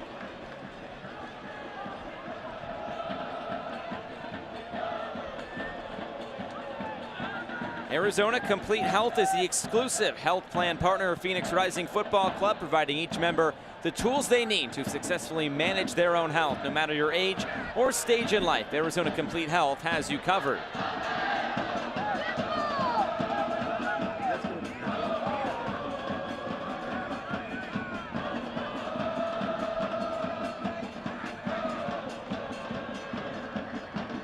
A lot of time on the ball in these opening 10 minutes for Orange County. Flag stays down as Okoli runs into this. The follow by Mines, kick save! Another cross coming in, and Rawls can see this bounce out of play. Something that's not going to show up here is the stalled run by Damas. He starts to step in to the space when this ball gets cut back across, but then immediately recognizes the trailing run by Ben Mines. Ugo Okoli does as well. Damas pulls away. Ben Mines doesn't catch it square, nor clean enough. It's enough to challenge Andre Rawls, not enough to beat him. Ben Mines trying to gain some confidence there. He's a guy, though, we initially started to talk about it in the first half, Josh. He just needs games. 50-plus appearances for Red Bull 2 over 3 seasons between 2016 and 2018. They make him a homegrown in 2018. Only 6 appearances in that time. 3 seasons he spent on their roster. That's just not enough games. You can't get reps. 6 and you think you're going to get better? Quinn sat on his forehead for a moment. Lambert out of play. Made the bench for FC Cincinnati 8 times since being on their roster. You would think with 6 appearances, 2 goals and an assist that those numbers might add up, but apparently they do not.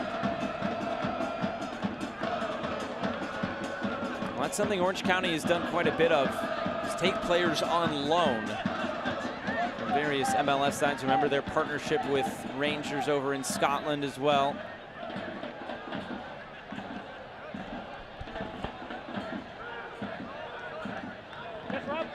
Very clear-cut defensive lines for Phoenix Rising. That's not surprising. I am surprised at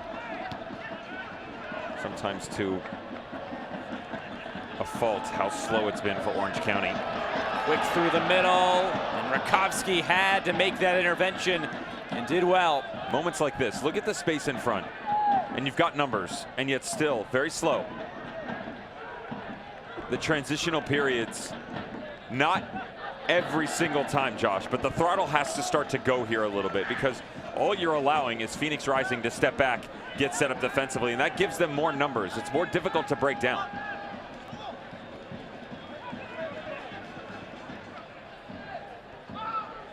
Mosky, and now Alston. Here's the return. Calvillo. Lambert there to cover it. Velasquez to the end line, to the back post, and the header out of play.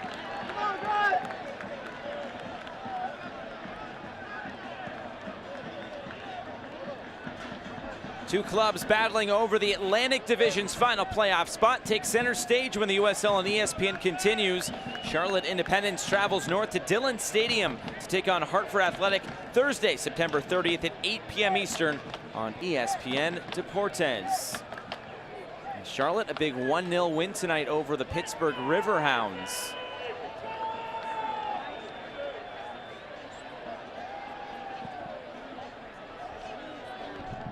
Seems like there's intrigue in every division for some sort of playoff spots, whether it be the final playoff spot, some seeding, first place. Asante. Wide for Moar. Moar takes this on and has it blocked down. And a shove in the back, free kick.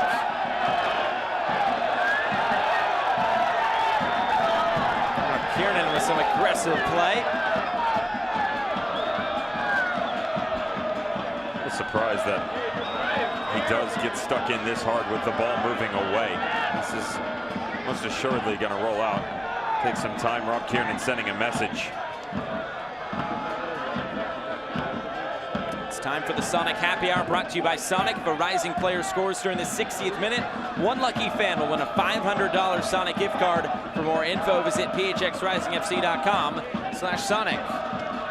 Got to be real careful here if you're Rakowski. Intellect of Aiden Quinn can catch you sleeping on the near post. Short at the top of the 18. It's going to be hit with some serious venom. Quinn curling in, dropping in front, and Rakowski takes it.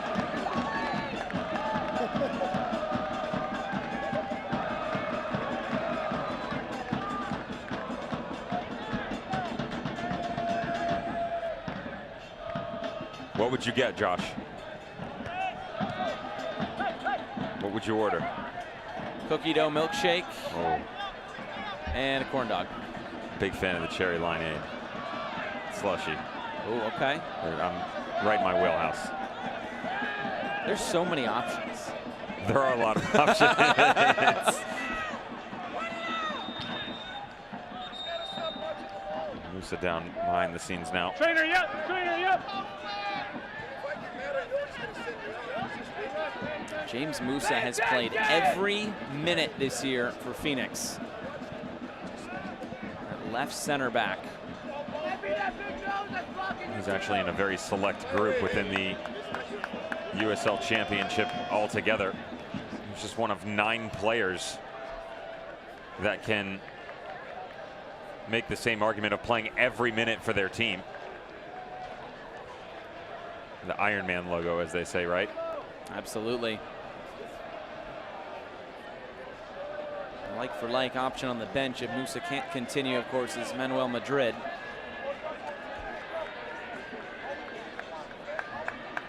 Guys like Sean Tosh from Louisville, Paco Craig at Miami, Connor Donovan and Mitch Osmond from OKC Energy FC. Great goalkeeping by Matt Cardoni in San Antonio. And of course, boys on the back line for the Tampa Bay Rowdies, Evan Lauro, Aaron Guillen, and Jordan Scarlett.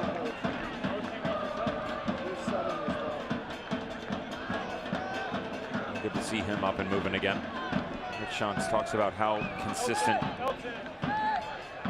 within his performances, not just overall, but the efficiency. You know, he's never seen a player do so much while doing so little. He means that because he's so good at communicating. James Musa, his understanding of every other player's position, doesn't have to run as much as others do. Let me know when we're ready to break. Substitution on, it's Brent Richards replacing Kevin Alston.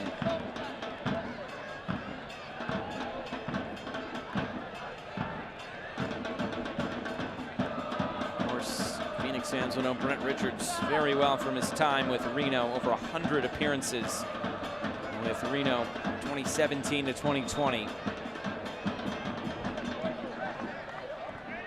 James Musa back on.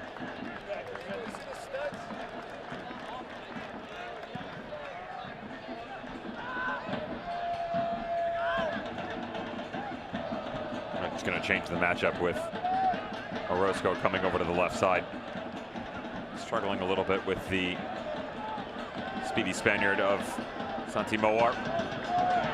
Quick through the middle, Darren Maddox! Saved by Rakowski.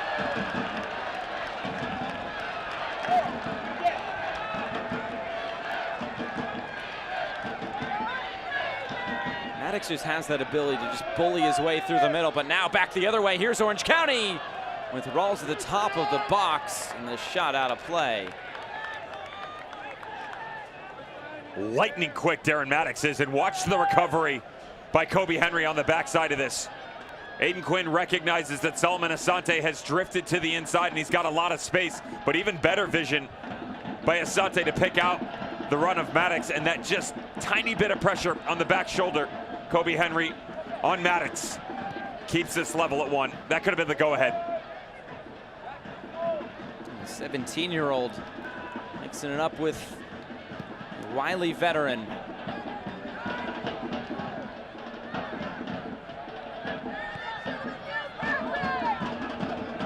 Back for Rakowski. You're looking for options and hope when you want world-class medical care and support from experts who can give you the answers you need. You know where to go, Mayo Clinic. Find out more at mayoclinic.org/Arizona.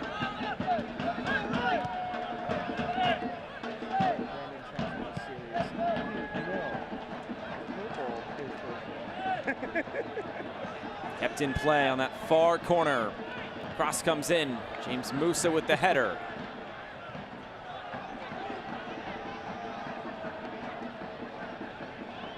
County able to keep it. Calvillo. Pulaski.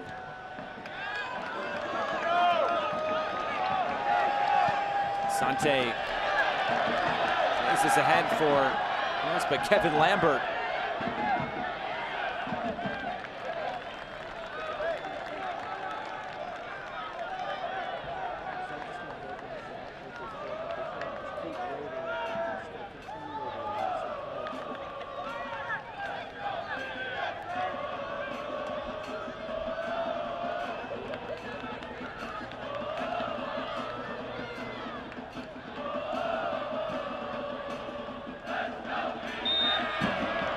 Push in the back by Calistri. And a free kick to Orange County.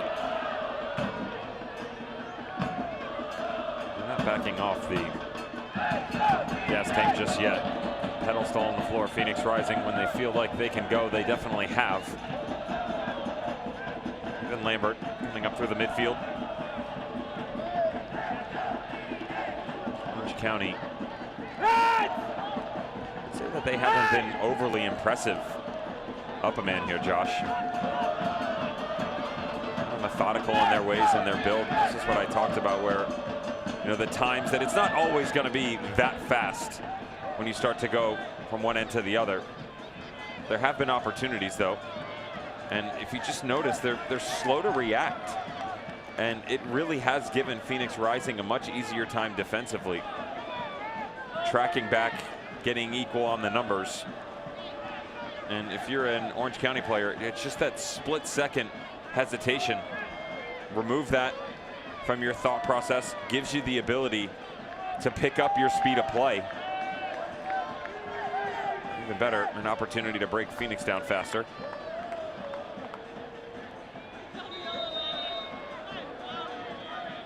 Play this in short. Powers. That didn't quite work out.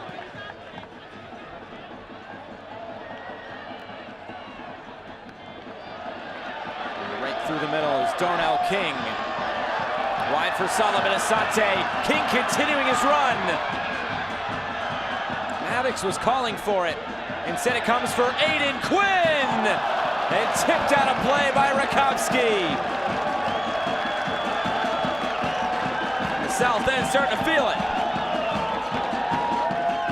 Interesting decision to bring it all the way back through. Solomon Asante, wondrous ball played into Darnell King, and he's trying to get it to Maddox. Well done on the recovery defensively. Dylan Powers tracking back to help it out, and all they're left with is a strike from distance by Aiden Quinn. Rakowski called to action once again.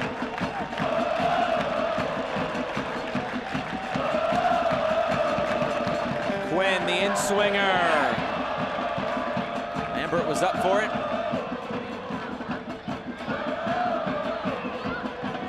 Thomas colliding with James Musa. Sportsmanship there both ways.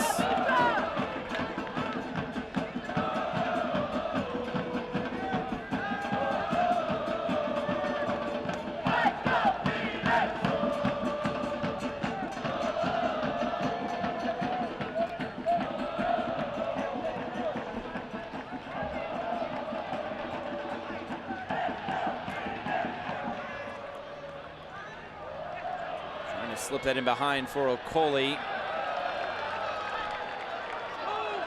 Quinn, quick over the top.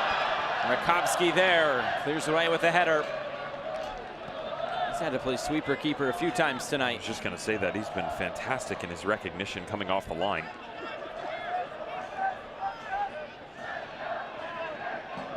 It's left side right here. Thomas coming back to the top next to Ugo Okoli, playing off his shoulder. They're trying to get more in combination play from the two. The problem is there's really no representation from Orange County at all on this left flank. Roscoe, of course, sitting deep. And so as Zalowski comes out, it takes me to my same argument in the first half, Josh, where you move him away from play. You take that man advantage out of the argument. Henry just stepped in front of Moar, no whistle.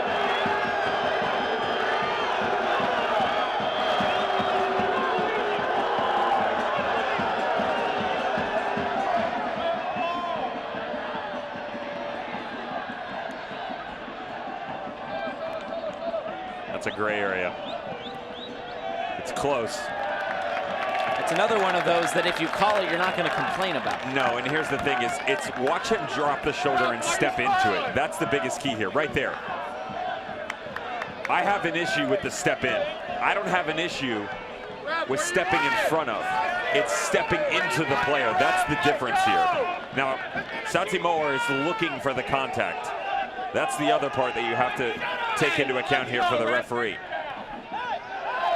But that step by Kobe Henry, for me, warrants a whistle.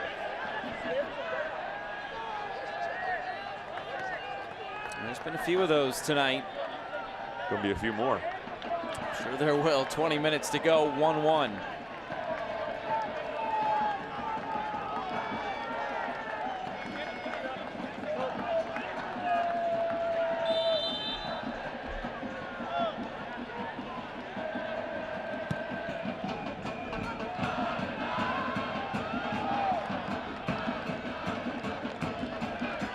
you can't watch the match, turn on SiriusXM FC channel 157, North America's only 24/7 source of soccer radio, featuring Ray Hudson, Tony Meola, Rodney Marsh, and USL All Access with Mike Watts and Devin Kerr every Tuesday night at 7 Eastern. You can also hear live action from the USL, MLS, Premier League, and more, all on SiriusXM FC 157 and the app.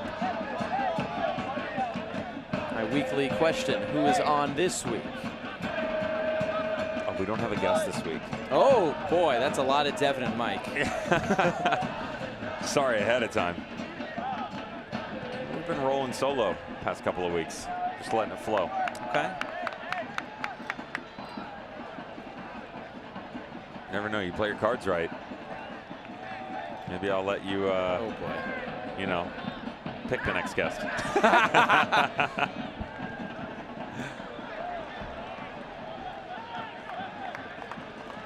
I'm curious how long Richard Chaplow lets this go without bringing on Enevoldsen.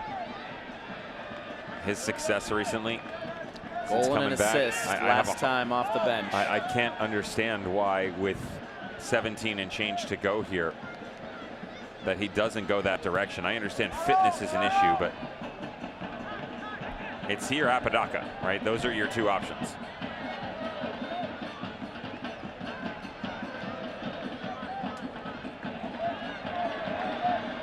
Quinn. I wonder if Rick Schantz wants to go back to his bench. He's only used the one.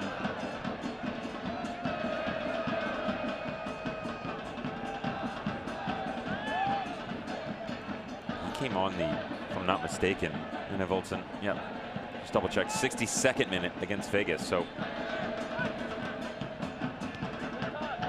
you know, the one thing you would have to say in terms of the thought about it is, who do you make the change for?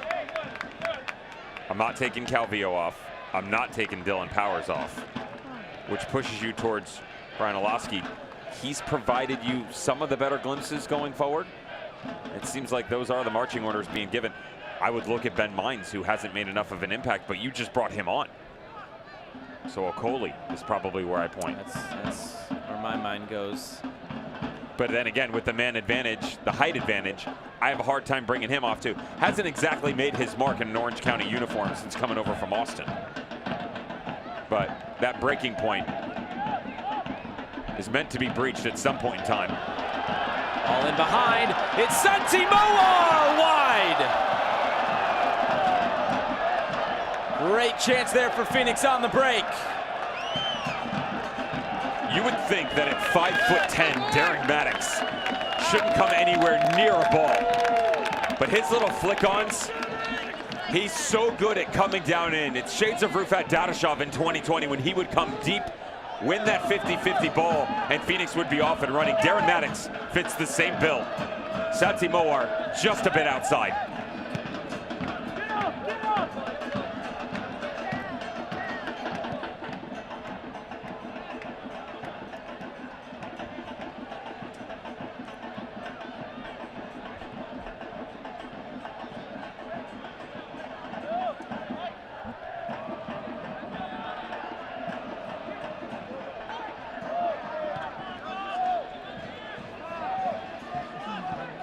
Mines.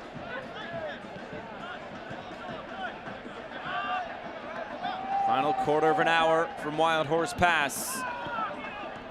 Second half equalizer by Ronaldo Damas. And this a free kick coming for Orange County.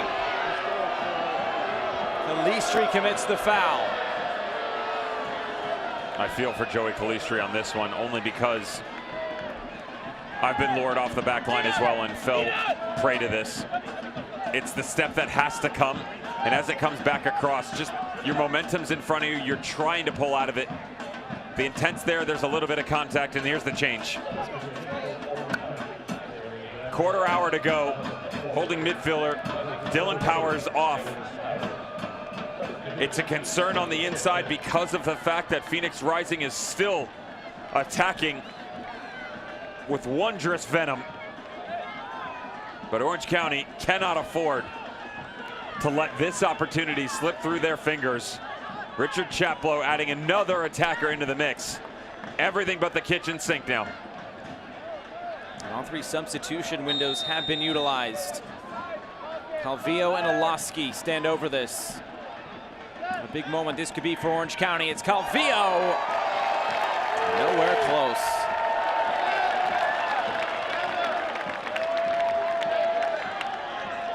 Fans, be sure to get to Arizona Federal Credit Union to get your Phoenix Rising debit card. It's a great way to support the team. Spread the word, and you can score $100 when you get one. And I've got to say, it's the coolest looking debit card I've seen.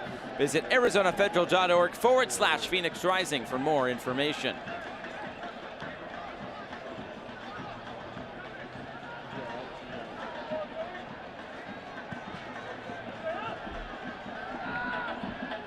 Is there another goal in this game? There's Rawls, his turn to play sweeper keeper, gives it away. It's Damas putting it wide.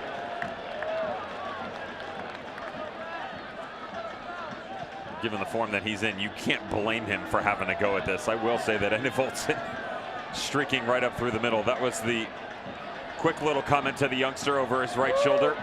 Plenty of room to work with. But the way this guy's been scoring goals, I'm doing the exact same thing.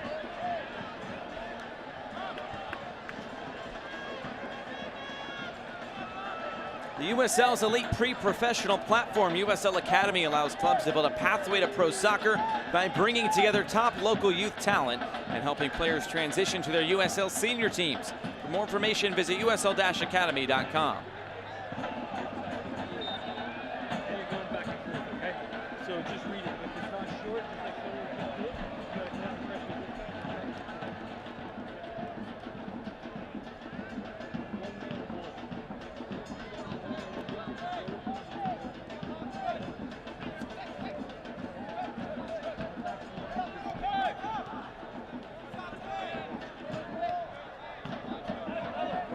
Phoenix sub preparing to come on, David Luera.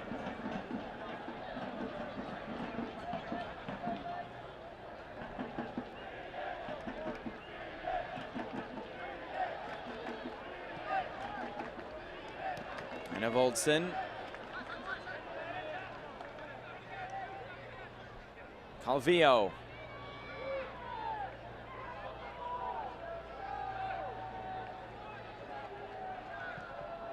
Richards, long cross in. Rawls was taking no chances. He's now saying that it was out of play already. And here comes the sub for Phoenix. David Luera will replace Solomon Asante. We'll have one more chance at the shot at fastest to 50 regular season USL championship goals. That'll make it 12 scoreless for Solomon Asante. Handing off the captain's armband to Joey Farrell. Appreciative of the efforts from the Ghanaian. David Luera steps into the mix. The Spanish connection. And that be the combination down the stretch with 10 minutes to go to put them out in front.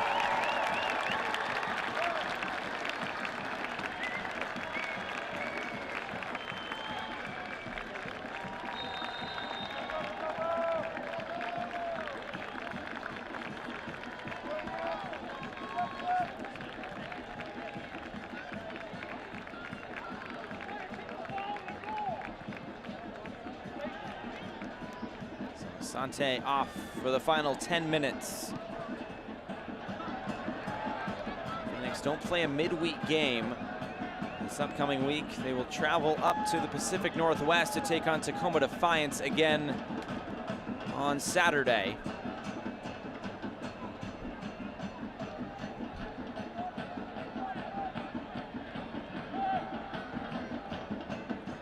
Orange County will take on Oakland Roots at home coming up on Saturday. They'll be looking to get back in the win column after their loss to Los Dos tonight. Mines cutting in field.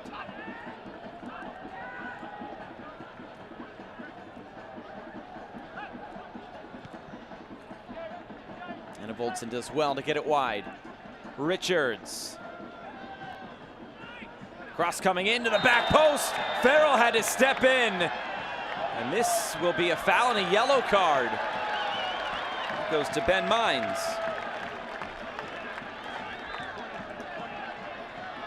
lays into him as well. Gets the wind knocked out of him. Ben Mines trying to provide a glimpse on the backside, just right through the backside of Joey Farrell instead.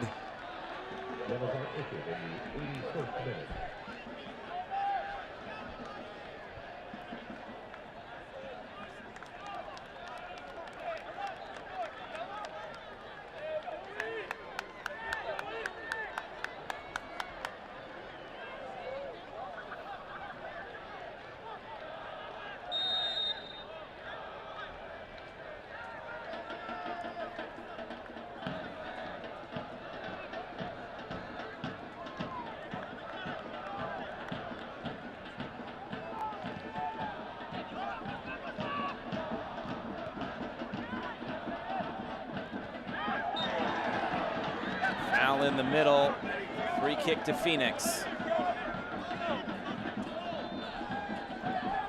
All right, well, they're, by the way, Aiden Quinn's got some shiny new kicks there, huh? Ooh, those are like icy them. white. White Legends. And for it.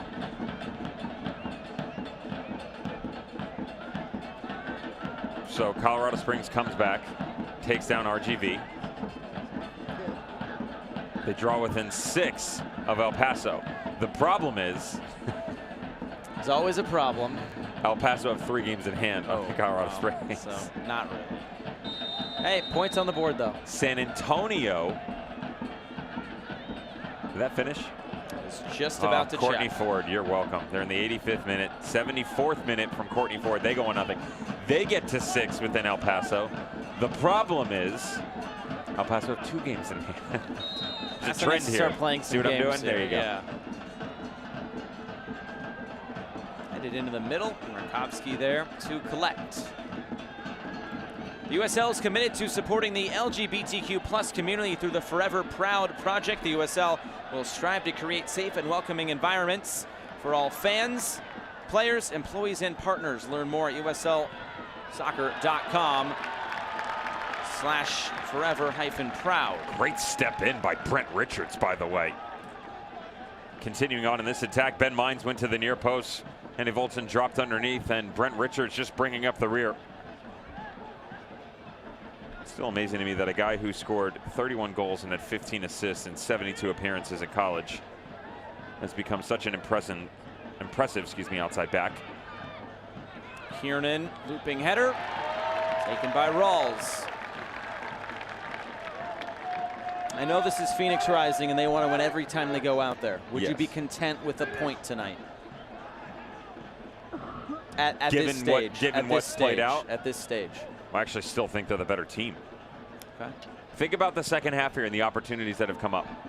Can you look back and tell me more than one for Orange County? That's a card. It's Kevin Lambert.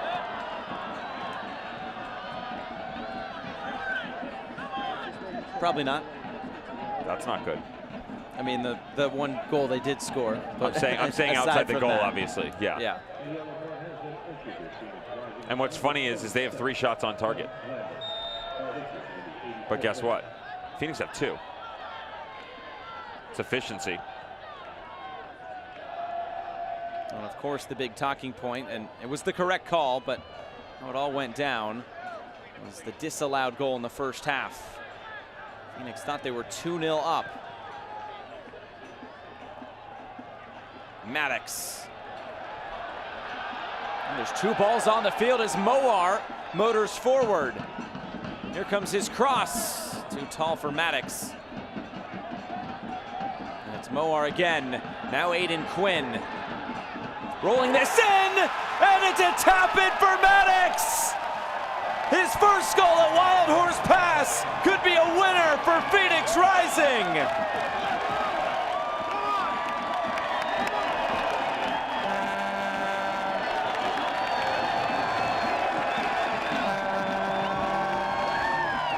Work rate. This is about work rate from Darren Maddox. The mileage on the odometer ticking off all night long. He has put in a shift, especially going down to 10 men, that requires a tremendous amount of chasing and patience. Loera had the opportunity to step in here the first time, Josh. He pulled out. He saw that Maddox was going to start to step in from the backside as he comes to the interior. You see Aiden Quinn just check up on it. Instead of pulling it all the way back to the 18, he allows it to continue. Maddox perseveres through everything, including the back line that has been great of Kiernan and Henry, to put them in front inside 5 minutes to go. That goal brought to you by Arizona Federal Credit Union, his third of the season. Remember, he scored that brace at the beginning of this month against Tacoma Defiance. And Santi Moar comes up. He's like, I was supposed to have 2 tonight. It's Manuel Madrid coming on.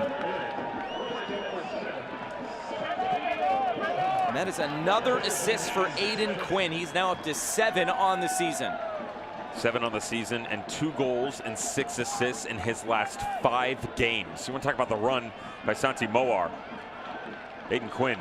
Oof. Some sort of run. Oof. Maybe a chance for Orange County to respond. It's going to be difficult now. There's 3 center backs in there for Phoenix trying to lock this down. I joked with Aiden Quinn midweek. I shot him a little text and I said, you know, feel free to continue this glorious run of form that you're on and go hit that double-double mark again, which he did in 2018 when he was playing for Orange County. Now up to 6 and 7.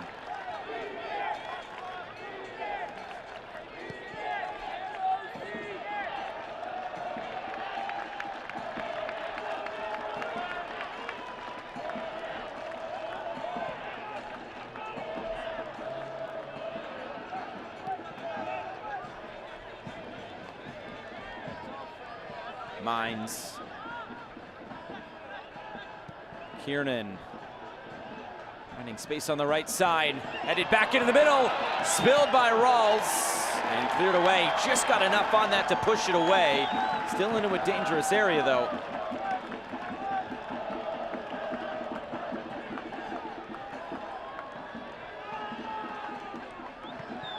Long shot coming wide. Calvillo put his laces through that one.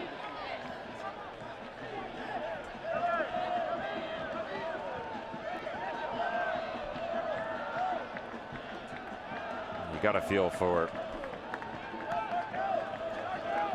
the way things have played out here for Orange County. Just hasn't been quick enough here in the second half, to be fair. We'll say that they now go home for 2 matches. Oakland Roots next Saturday.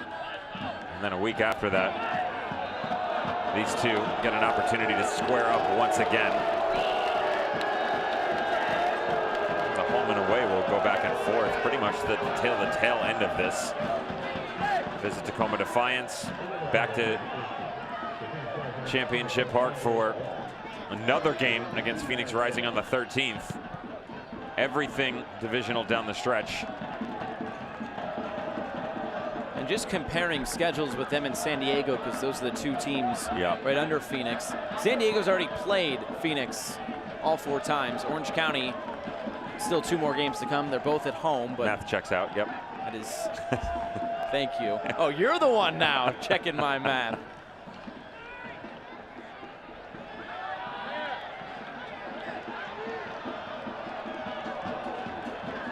Get into stoppage time. It's 5 minutes. It's presented by Sprouts.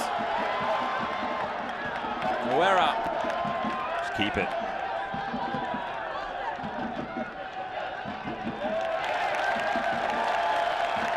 He's saying slow down.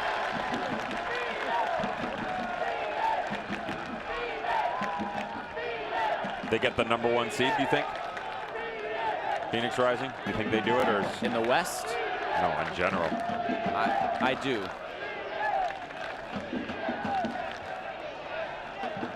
I know they still have to go on the road quite a bit, but and Lou City's win tonight was impressive. I think it's between, with all due respect, I think it's between them and the Rowdies. Phoenix and the Rowdies. Yes, Phoenix and the Rowdies. I've heard that argument before.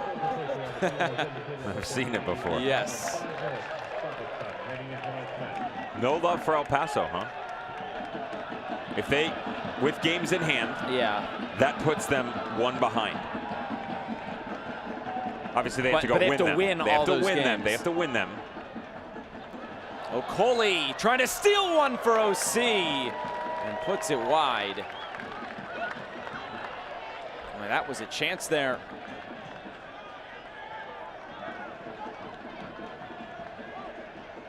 I just think they get a lot of draws. Not that that's a bad thing, but when you don't hear me trying to be the against best, you got to win. Thank you, Josh. I mean, it's amazing.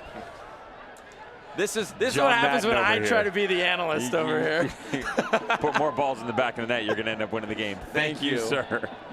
Unbelievable. No, I understand. As Mike Watts would say, death by 1,000 draws. Yeah. I get it. There are a couple teams around the league that you can make that argument for. And we've had this conversation. That's why they might be set up for a good playoff run, because they're not going to concede much. And it's just whether they can go and get that one goal to win. Yeah, that's why I don't think it translates to results. Headed down, but at least they can extend the game and give themselves more. I don't know. I'm talking myself in a circle now.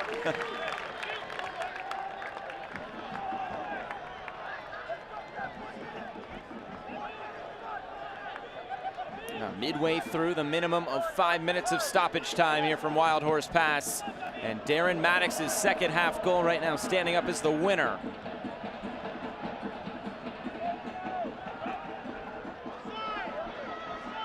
There's Rawls reading that correct.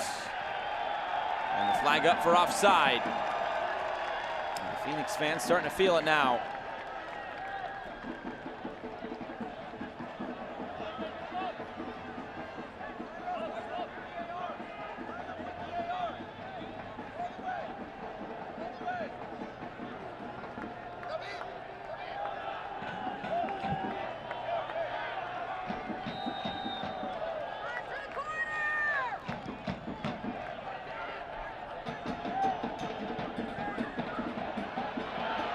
Up by Quinn. David Luera to put this away, but it's saved by Rakowski. Or in his 2 games in Phoenix this year, he has come up with some massive saves. One of them earned Save of the Week in the previous matchup.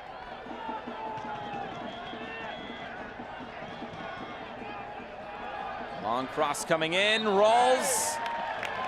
Bumped by Damas. 1 minute to go.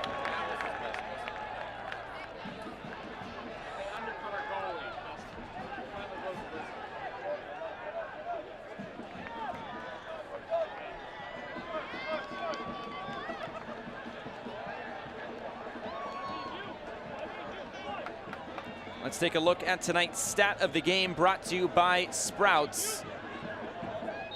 And this looking to be Phoenix's 5th win in a row. It'd be their longest win streak, of course, since the big one in 2019.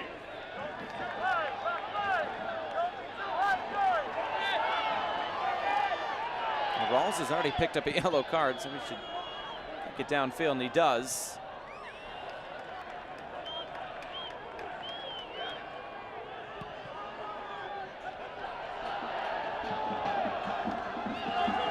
How much time remains through the minimum of 5?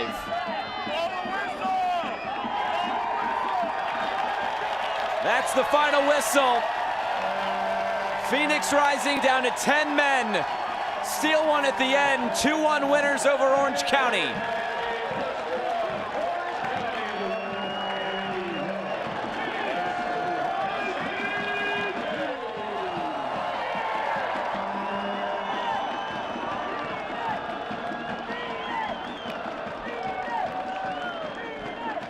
There is the match winner, Darren Maddox. His first goal at Wild Horse Pass is a winning goal for Phoenix Rising tonight. It was a hard-fought battle for 90 minutes, going down to 10 men. That's good to see the 2 strikers there, Maddox and Egbo.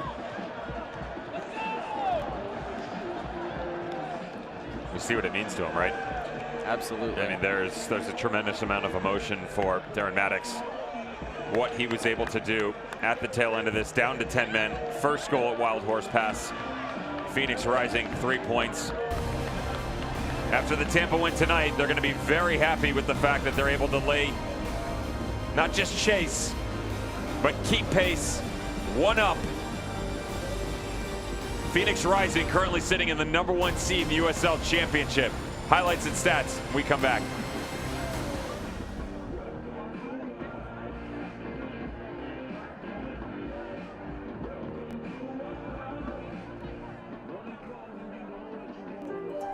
The unknown is not empty. It's a storm that crashes and consumes, replacing thought with worry. But one thing can calm uncertainty: an answer. Uncovered through exploration, teamwork, and innovation. An answer that leads to even more answers. Mayo Clinic. You know where to go.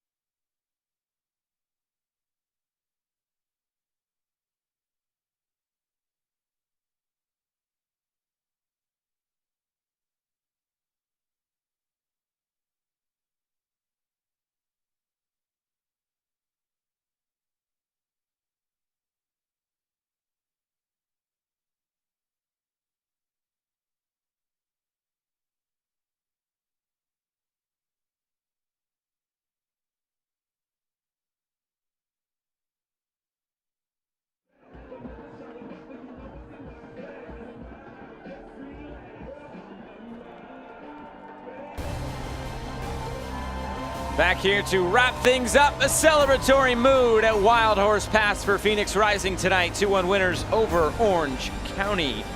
Let's go back and look at those 90 minutes and plenty of interesting time. Dangerous. They were a more cohesive unit. They had one less player, but they got the one extra goal from Darren Maddox in the 86th minute. Assist by Aiden Quinn, which brings him to 2 goals, 6 assists in the last 5 games. Phoenix Rising, once again, #1 seed in the USL Championship. Full-time stats presented by Carvana. The advantage in shots. Orange County had a lot of the ball in that second half. I think Rick Schantz would be okay with that as well. It just wasn't threatening, was it? Yeah. Anytime you expected them to go, they didn't.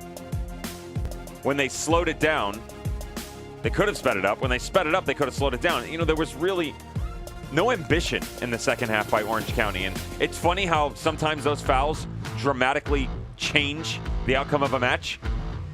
It inspired Phoenix Rising. The tempo and emotion that they had just continued forward, and the race for the top spot as we speak right now. Phoenix Rising, we mentioned, sitting #1. This comes down to games in hand as well. Even if El Paso Locomotive were to win their next 2, they would only be sitting on 52 points. Then you get into tiebreakers and all that kind of stuff.